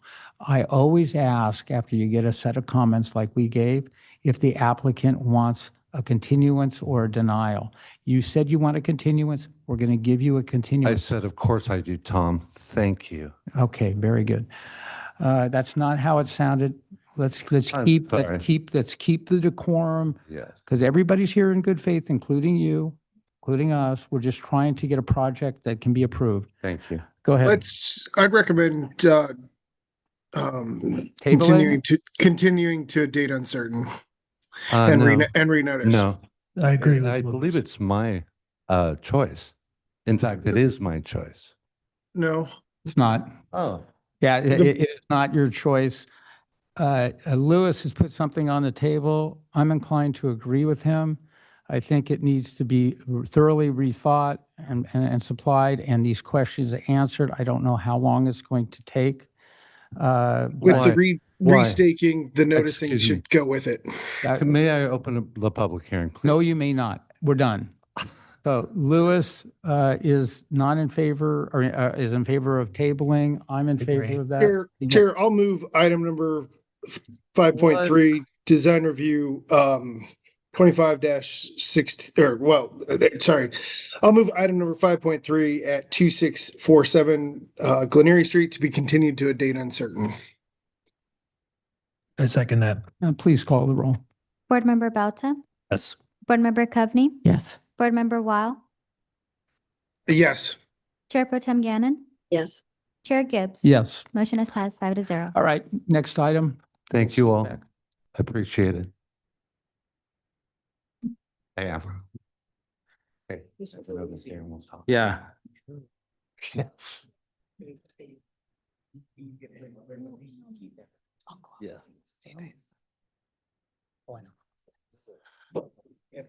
Thank you, Jessica.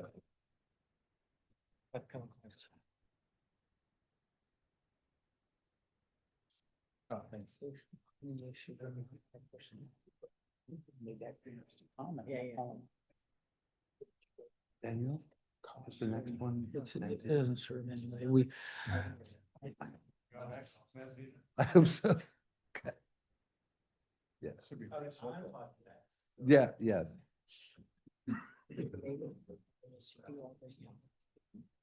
Right. All right, let's go to the next one, which is 855 Manzanita Drive, Design Review 25-1990. Ex parte, please. I went by the site. Went by the site and spoke with Warren, and I'll call for an expedited hearing on this one. I'm good with that. I went by the site. Jess? I analyzed the site from a Google Maps. And I went by the site. I met with Warren. Daniel, you're on. Yes, good evening, everybody, all board members. I have the distinct pleasure of filling in for Claire tonight. So item 5.4 is at 855 Manzanita Drive. The applicant is requesting design review for approximately 9,000 gallon swimming pool and associated equipment and site improvements. The site meets all safety and noise requirements, including a 4-foot tall enclosure around the pool. Just for some background, this plan had been heard and approved by the DRB in 2022. That approval has since expired, hence why we're here tonight. There are no changes from the previously approved plans. So in conclusion, the project is in compliance with all applicable guidelines, and staff recommends adopting the resolution, approving the design review, and finding said action exempt from CEQA. That was the best expedited presentation I've heard since I've been on the board. Congratulations. And that is on record, so it was my manager. Any questions of the? You're here.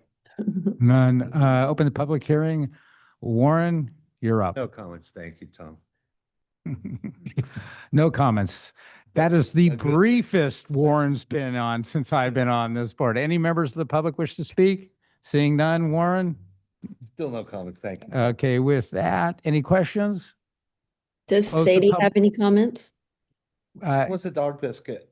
Okay, so we're in deliberations. Who wants to begin? I'll start. I find this neighbor compatible. I concur with the previous design review board findings and can approve the project tonight. Thank you, MJ. Thank you. Emer? I agree with MJ's comments. Yeah. Lewis? Thank you. Find the program neighborhood compatible, the pool's in an acceptable location, the equipment's all compatible. So I'm fully supportive of the project this evening. Jess? And I concur with board members Weil and Coveney. There you go. And so do I. So with that, do we have a motion?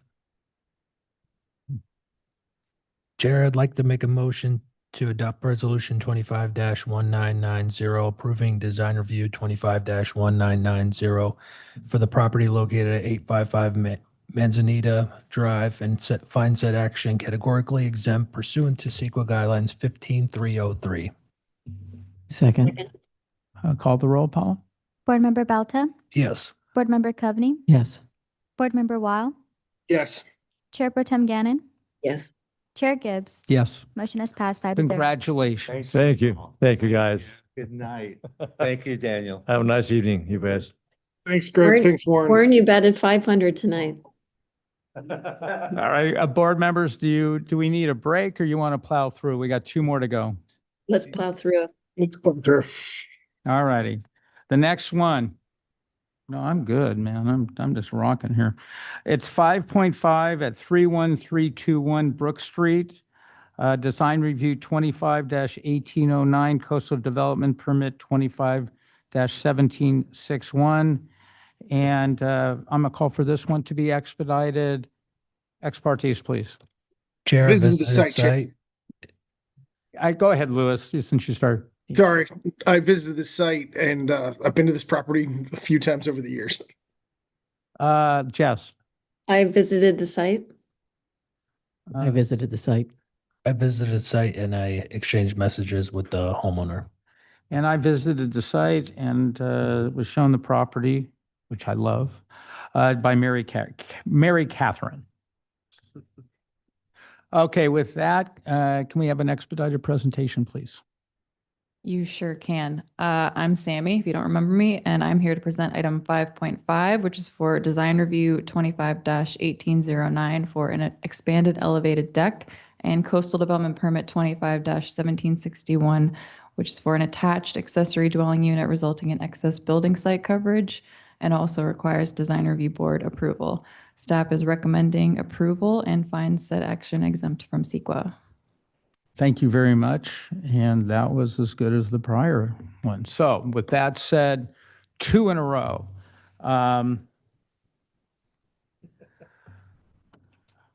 Okay. The answer. You have open the public hearing. You have 5 minutes.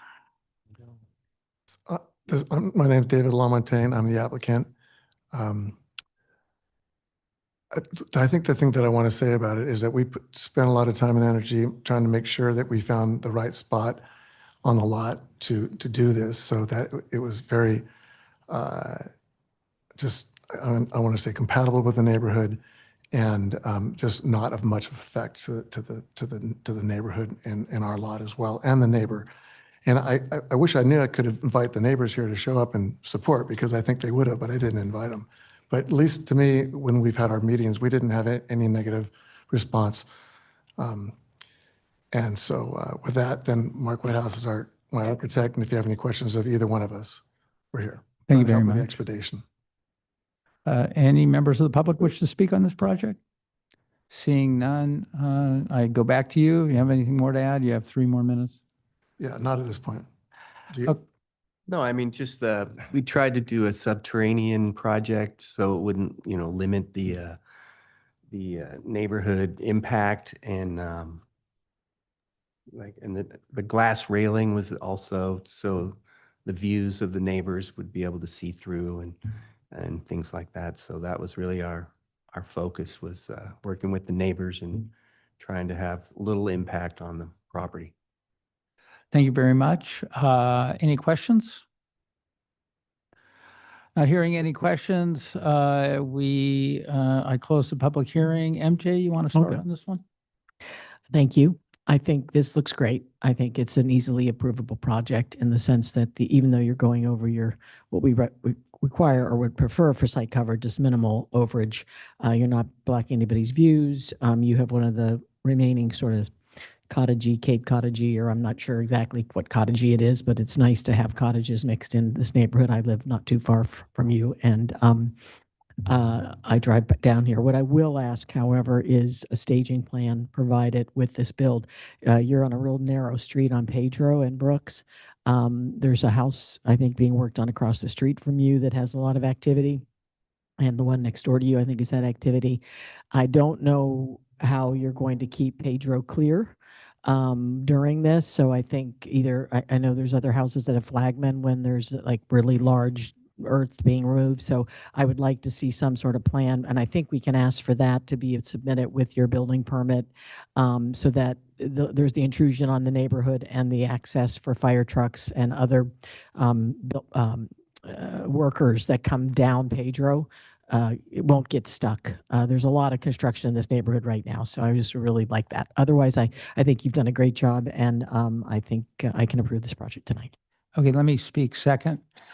First of all, I love the house. It's a modest project, and I appreciate the location of the ADU going down, which doesn't impact neighbors. The deck expansion creates no privacy issues, no view equity issues. And to the extent you did, the glass railings are always appreciated. I probably would have approved it without. But the fact that there are no neighbor complaints just further shows that this project is in keeping with the guidelines. I also am concerned about how you're going to stage this with the driveway that goes on to Pedro. It's almost blind.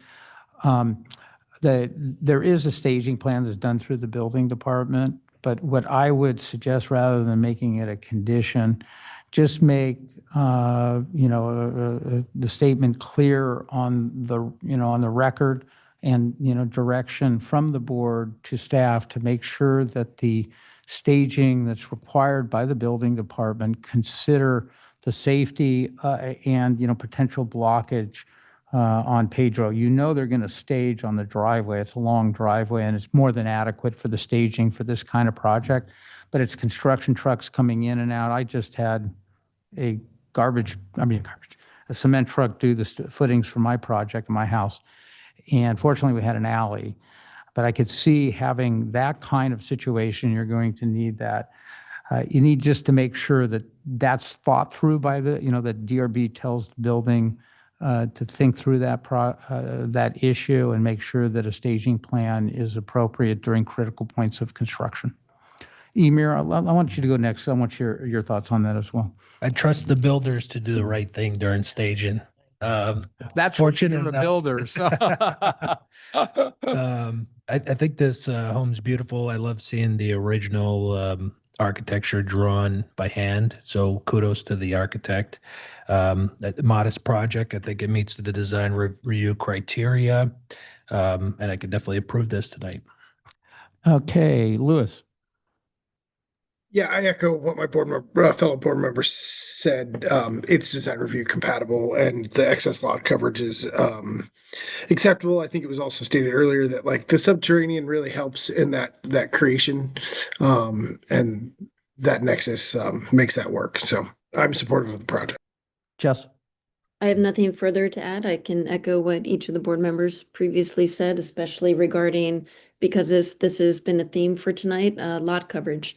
I agree with what board members have said about lot coverage. It protects views, there's no privacy issues, yada, yada, yada. So I can support the lot coverage excess and lot coverage. There you go. EX. With that said, Jess, can you make the motion? Sure. I make a motion to approve, hold on one second, 5.5 located at 31321 Brook Street as proposed by the staff report, resolution in the staff report. I second that. Please call the roll. Board Member Balta, Yes. Board Member Coveney, Yes. Board Member Weil, Yes. Chair Pro Tem Gannon, Yes. Chair Gibbs. Yes. Motion has passed 5-0. Congratulations. Thank you. Thank you. All right, for the last, I believe the last item that we have is 5.6 at 951 Cliff Drive, Design Review 25-1598, Coastal Development Permit 25-1597, Revocable Encroachment Permit 25-1598, and Variance 25-1702. Ex parte, please. I went by the site, spoke to Tim Nickel, and spoke to a neighbor, Mr. Zaire, I believe. Emir?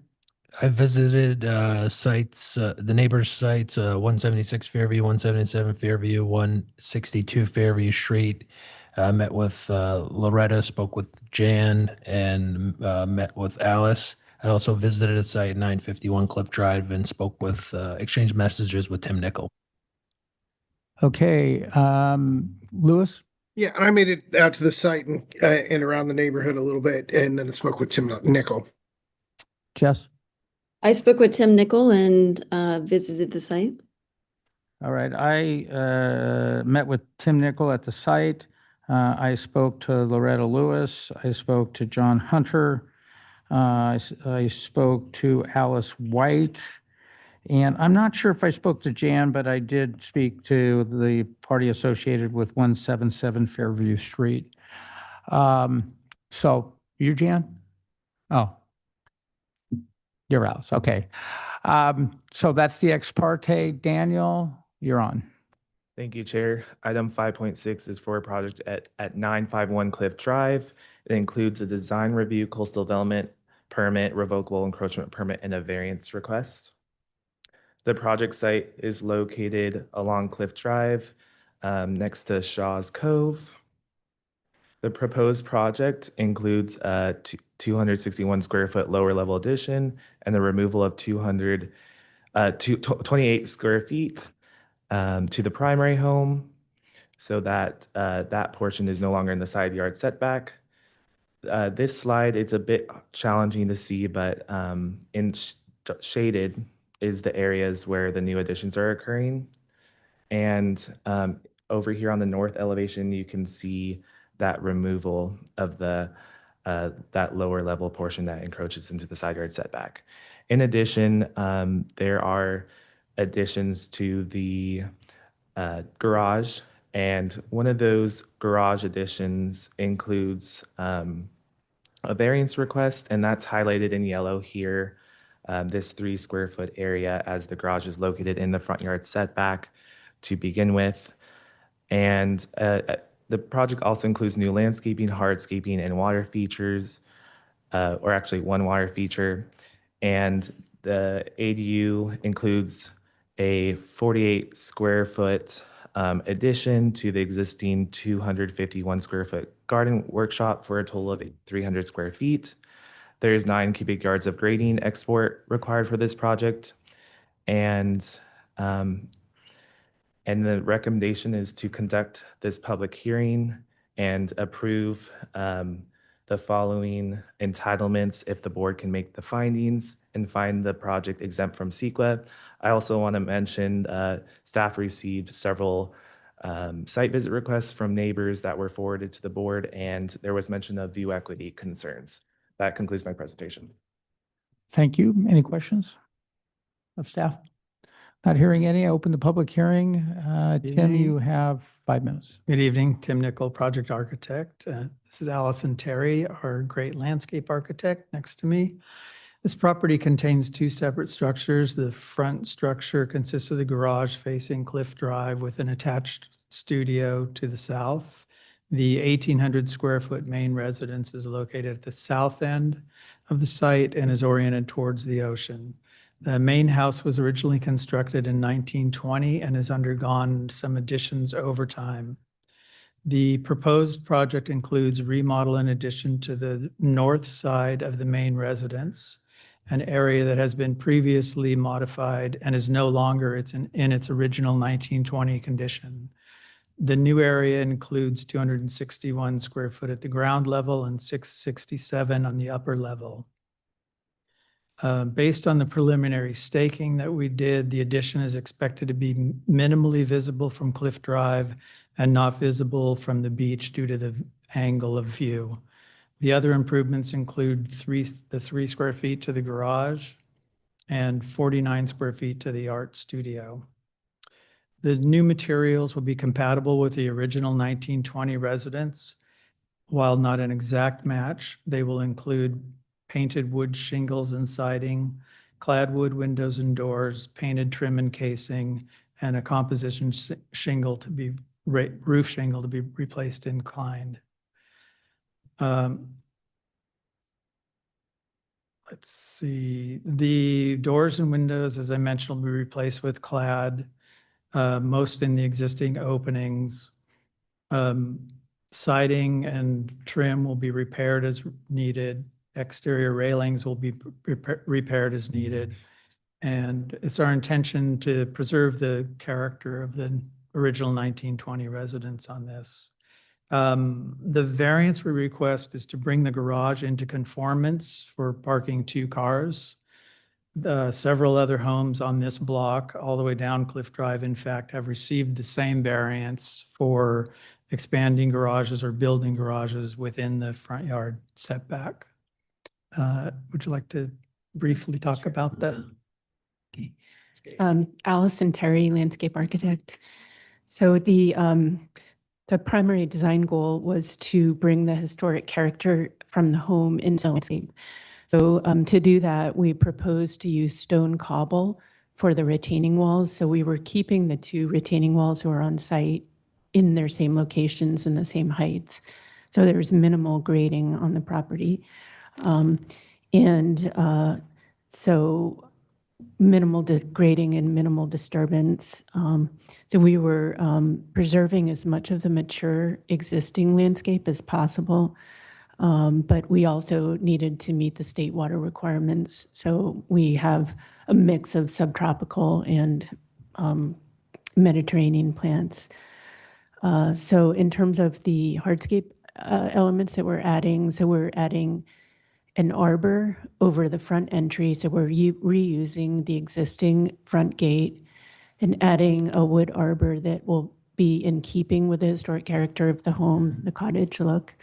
And then we're using natural stone for the paving from the sidewalk or from the road down through the property to the front door. We are adding a small water feature that will be faced with the stone cobble. And the stone cobble is the same as some existing historic walls that are down at the beach level. So I think that's about. Oh, okay. So yeah, so we are removing 2 mature melaleucas in the front right away, so in front of the front entry. And then we are removing 2 palms that are in the way of the walkway. So as from an impact view, from a view impact, it'll look like we're removing 6 palms because some of them are multi-trunk. Thank you. Okay, how many members of the public wish to speak? Okay, 3 minutes each, one at a time, and please give your name when you begin. Hi, my name is Leila Tedesco, and I reside at 940 Cliff, which is directly across the street from 951 Cliff. I provided some photos from my view at my home, so you can see what my view will be reduced to with the structure plans as they stand. I'm not only concerned with the height of the structures and the blockage of my view, but equally as concerned with the height of the proposed landscaping. I'm requesting consideration of that the plantings of the trees, bushes, et cetera, not be more than 8 feet. You can see how that's already infringing. The Melaleuca is in the front. The owner at 951 had previously had those trimmed, and they are very, very grown right now. So you really can't see the whole, what I want to say, scan of what is really going to be cut off from my view from my home.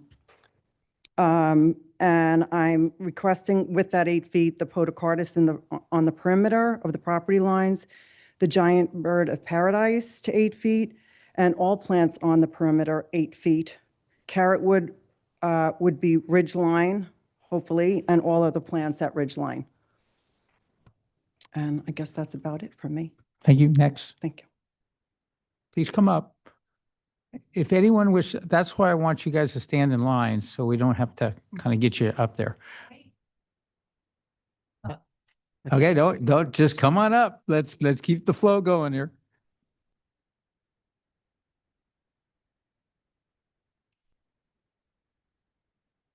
I'll wait till you get your papers.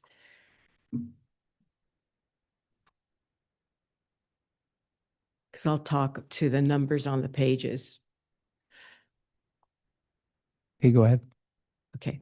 My name is Loretta Lewis. I live at 176 Fairview. I welcome new development. Everyone has the right to do so.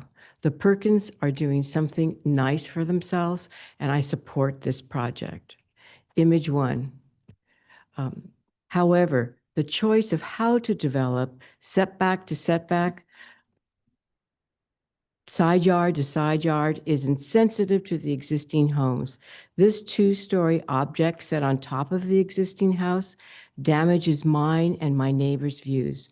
Not saying they shouldn't have, just different and more sensitive. Image 2. The side yard to side yard, setback to setback is brutish. Taking every square inch, it should be half the size to fit with the neighborhood. This is not a sensitive solution. Image 3, it can be articulated better in a way so the roof does not need to be higher than it needs to be. Image 4 and 5, as you can see, 3/4 of the upstairs is the stairwell, walk-in closet, bathroom. The bathroom has a beautiful ocean view. Give this area a lower ceiling height with a low sloping flat roof, 212 with a 7/6 plate. In the master bedroom, give the height with a vaulted ceiling, keeping the 212 sloping flat roof. The architect could detail the design to be compatible with the existing house design. A nice articulation would work. Tim is a talented, thoughtful architect. We deserve a thoughtful design. This is not it. With a new roof design, I would like to review the landscape plan at that time. The landscape plan is equally as important as the roof design and affects all of our neighbors. Thank you very much. Next, please. I have some photos too. Hi, I'm Alice White and I live at 162. So thanks to the visits, thanks to the diligence on this, I really appreciate it. And I wanted to start by why did I do this? It's because I would love it if our neighbors could walk out like the Ruby Street neighbors tonight and all feel good about this. I got a very positive reaction from our neighbor when I went over to visit his property for the first time. I'm supportive of anything we can do to come up with a solution that doesn't impact the views of the people on Cliff. And so I'm here showing the view from my house at Fairview. You can see that we've mocked up where the building would happen. I still will have a beautiful view. I know that. I'm more showing this so that you can see from my vantage point what isn't as clear when you're standing at street level. And it frankly wasn't that clear to the owner until he came up and visited my house with a very open mind about how to come up with a solution that will be beneficial or at least amenable to all neighbors. So for me, the thing that stands out in those photos that I shared are the plants. I love plants. I think it's great that the landscape designer architect is here right now because it's such an important part of what we're doing. My request for tonight is endorsing the suggestions of Loretta and the thoughts of others, but thinking if we could please have a thoughtful view to the maximum height of the plants.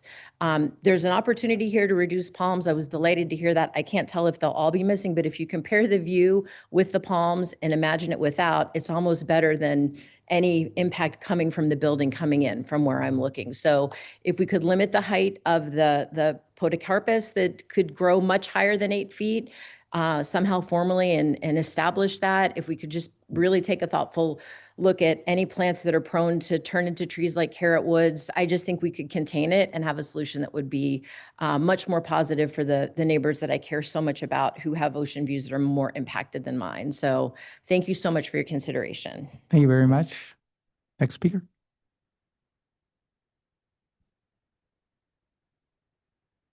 Good evening. My name is John Hunter. I live right across the street at 960 Cliff Drive. I'd like to thank Mr. Gibbs for coming over. Mr. Nichols came and looked at our view, and so did Mr. Perkins. So I thank all of you for taking the consideration and time to do that. The first thing that strikes me about the project is not necessarily the building itself, so much as the landscaping. And I was pleased to receive what I've passed out here, showing that the Melaleuca plants will be gone. That wasn't apparent from the landscaping plan that we had. It looks like they're going to remove some of the palm trees, although not all of them. And as you can see in the photographs that Leila Tedesco put forth, the 1, 2, and 3 photographs, the palm trees and the Melaleuca plants basically obscure the story poles. So you can't see, these photographs were taken from my house.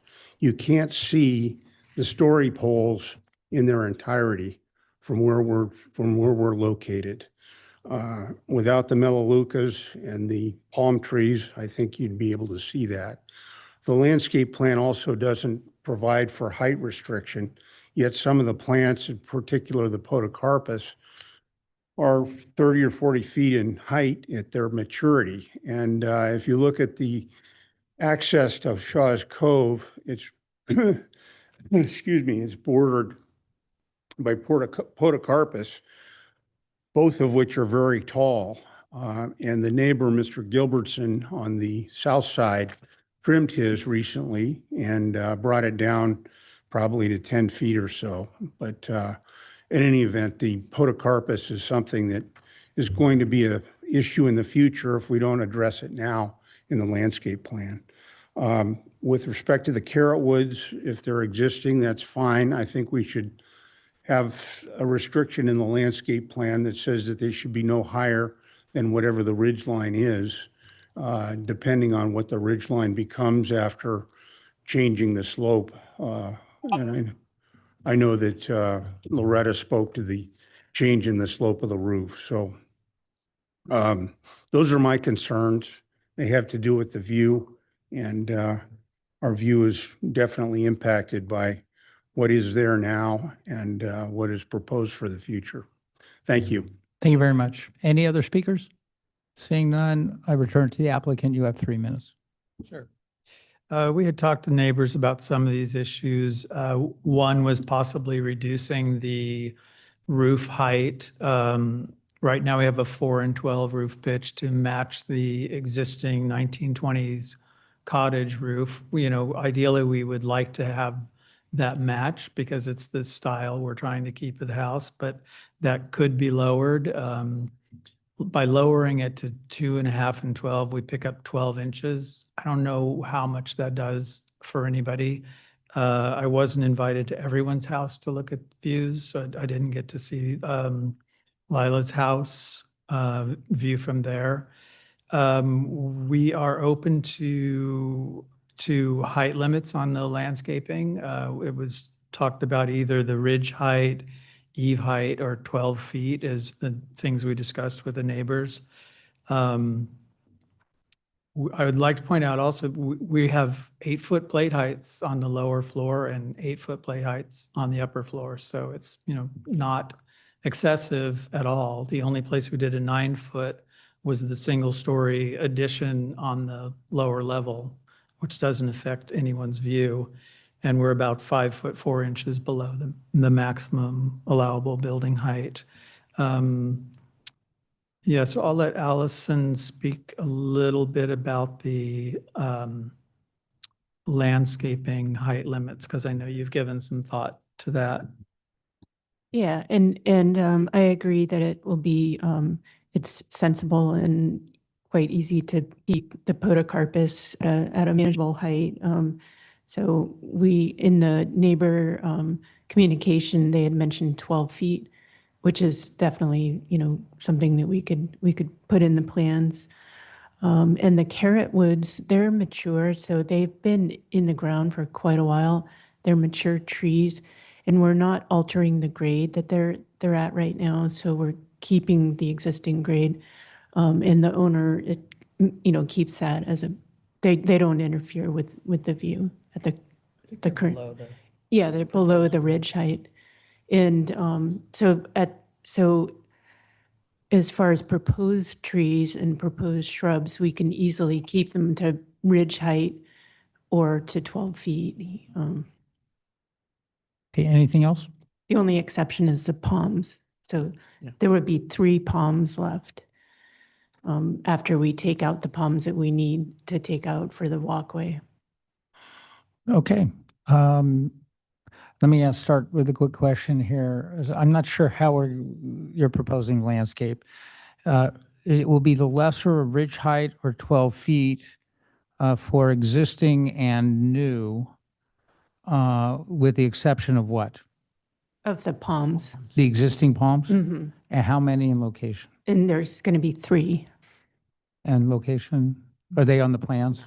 The Yeah. 3 that are shown to remain, and they're to stay as is. Chair Gibbs, this breakdown that the neighbor provided is pretty good. Okay. And so your proposal is those would not be subject to a height restriction? Correct. Okay. Then I was going to ask you about the plate height. The plate heights are 8 feet already, and above that, the roof height is how much on top of the plate of the upper level? You said It's a you said 4 and 12. So pretty narrow roof. I think it's only a little over 16 feet wide total. so it's what, about 2 feet above? Something like that. So it's not that much. So to begin with, I don't have any other questions. Anyone else? I do have a quick question. The carrot wood, I Googled it because I wasn't familiar with it. Are those in any way going to block, because they look like they get pretty bally? Is that a concern to the neighbors at all, or was it just to have them more laced out? Are they something you can No, lace? they don't block. They don't lace. And So it's only height we need to worry it's only about then. height, yeah. Okay. And then birds of paradise, which I hate, just so you know, giant birds of paradise, hate them. They're there now, and I imagine they're quite large. So right now, just when Tim and I were on site, we looked at it in relative to the garage height, and they look like they're maybe a few feet higher than the garage height. So if, it would be possible to maintain them at the garage. Because I know ridge those line. to get very tall and like a wall, and they can be thinned out and laced and threaded out somewhat, which is usually a home of this stature, I would imagine, would Yeah. maintain. But it could become really cumbersome. Is that? Well, they're and then they they're can be growing like a wider. stalk. Yeah, I mean, I think like the other plants, you could say to maintain it at the ridge height, and that would be fairly easy to do. And keep it Mhm. laced out. Yeah, because cleaned up. it sends up individual shoots. Exactly. And those could be cut down. Okay. Rather than the whole plant. And then podocarp. If I'm wrong, but I think those can't be topped. You Right. have to cut the Yeah, you have to- shoots Yeah. off and then let. And they get like, Can we get some clarification on which ridge, the addition ridge or the garage ridge? I think it's the highest ridge in the house. They're within a couple inches of each other, but I think we were talking about the house. Yeah, the idea is Yeah. that a tree that is limited to ridge height is not going to block view. Thank you. and then one more question about the variance. It's only that 3 foot by 3 foot corner that's that's it. Yeah, and intruding? if you look at the plan, you can just see a little bit of the Squared out. garage that doesn't meet the Okay. parking staff, requirement. Yeah. Yeah, I know, I saw that. I just want to. Okay, Jess or Louis, you have questions? No questions for me. I'm good. Handling. All right, I'm going to close the public hearing and I'm going to begin. I think there's a fundamental misunderstanding about what we look at with view equity. The project is modest. It goes particularly for this area and oceanfront. This in Shaw's Cove, but you go up to Crescent Bay. I know the area very well. This is a modest increase to raise a home in that area from 1,800 to approximately 2,700.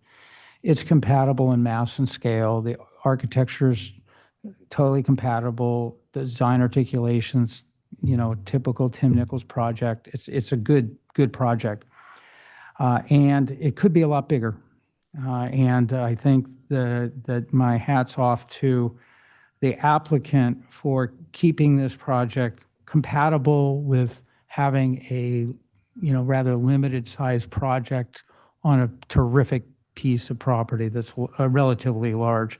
And that's shown, if no other better way than 8-foot plate height. I probably would have allowed more. I think the fact that it's 8-foot plate height and a relatively low roof that's there for design is perfectly fine. So let me get to view equity. I think I went to everybody's house and, view's important. I mean, we all live in Laguna Beach. One of the primary purposes of design review is to protect people's view, but it isn't view preservation. An applicant has a right to build. And so the statute or the ordinance is written as view equity, where we consider all of the circumstances and balance the owner's right to develop versus the impact on the views. And I think these pictures kind of capture it well. You can see that it does impact the view, but there's a lot of ocean view from all of your residences. This is another one. Look at the amount of ocean view. And you can see here that there's houses that are large, larger in scale in this neighborhood along the ocean front than what is being proposed here.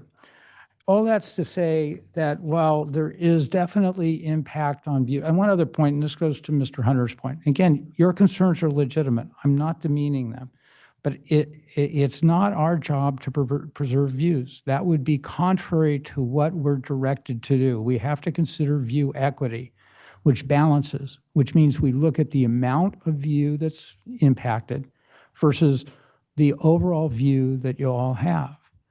Loretta, you have an incredible view. And yes, this does impact it. You even have white bar views that are not being impacted.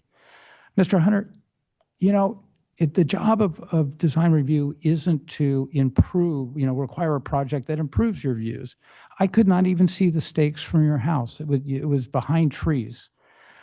So it's difficult it would be hard pressed for me to say view equity has not been achieved, or another way of saying it. In my mind, it's not a close case. We have much closer cases. You have terrific views, and they're entitled to build a house that's a modest house. And candidly, I wouldn't, and this is me, and I'd be interested to hear what others think. I think the roof is fine. The amount of improvement in view overall by reducing the size of the upper story roof would be minimal at best. So I find view equity is achieved. On the landscaping front, I think that what's being proposed is fully appropriate, and I drilled down on it. I'd be happy to hear what my other colleagues say about specific plants, but I'm fine leaving all of the restriction to ridge height, and with the exception of the 3 existing palm trees. I wish you'd take out those palm trees because I think palm trees look, I'm not a fan. You're not a fan. I'm not a fan. I got huge palm, yeah, and by the way, they're matchsticks. If you look at the Fencelable Space Ordinance, and as you may know, Tim, I was on the Emergency Disaster Preparedness Committee for 4 years. I was very involved in the safety element and bringing in, defensible space sanity to this town. And the worst trees are pines and the ukes. The palm trees are matchsticks. So you hear what happened in Palisades? I would love it if you would take those out. I know you like them.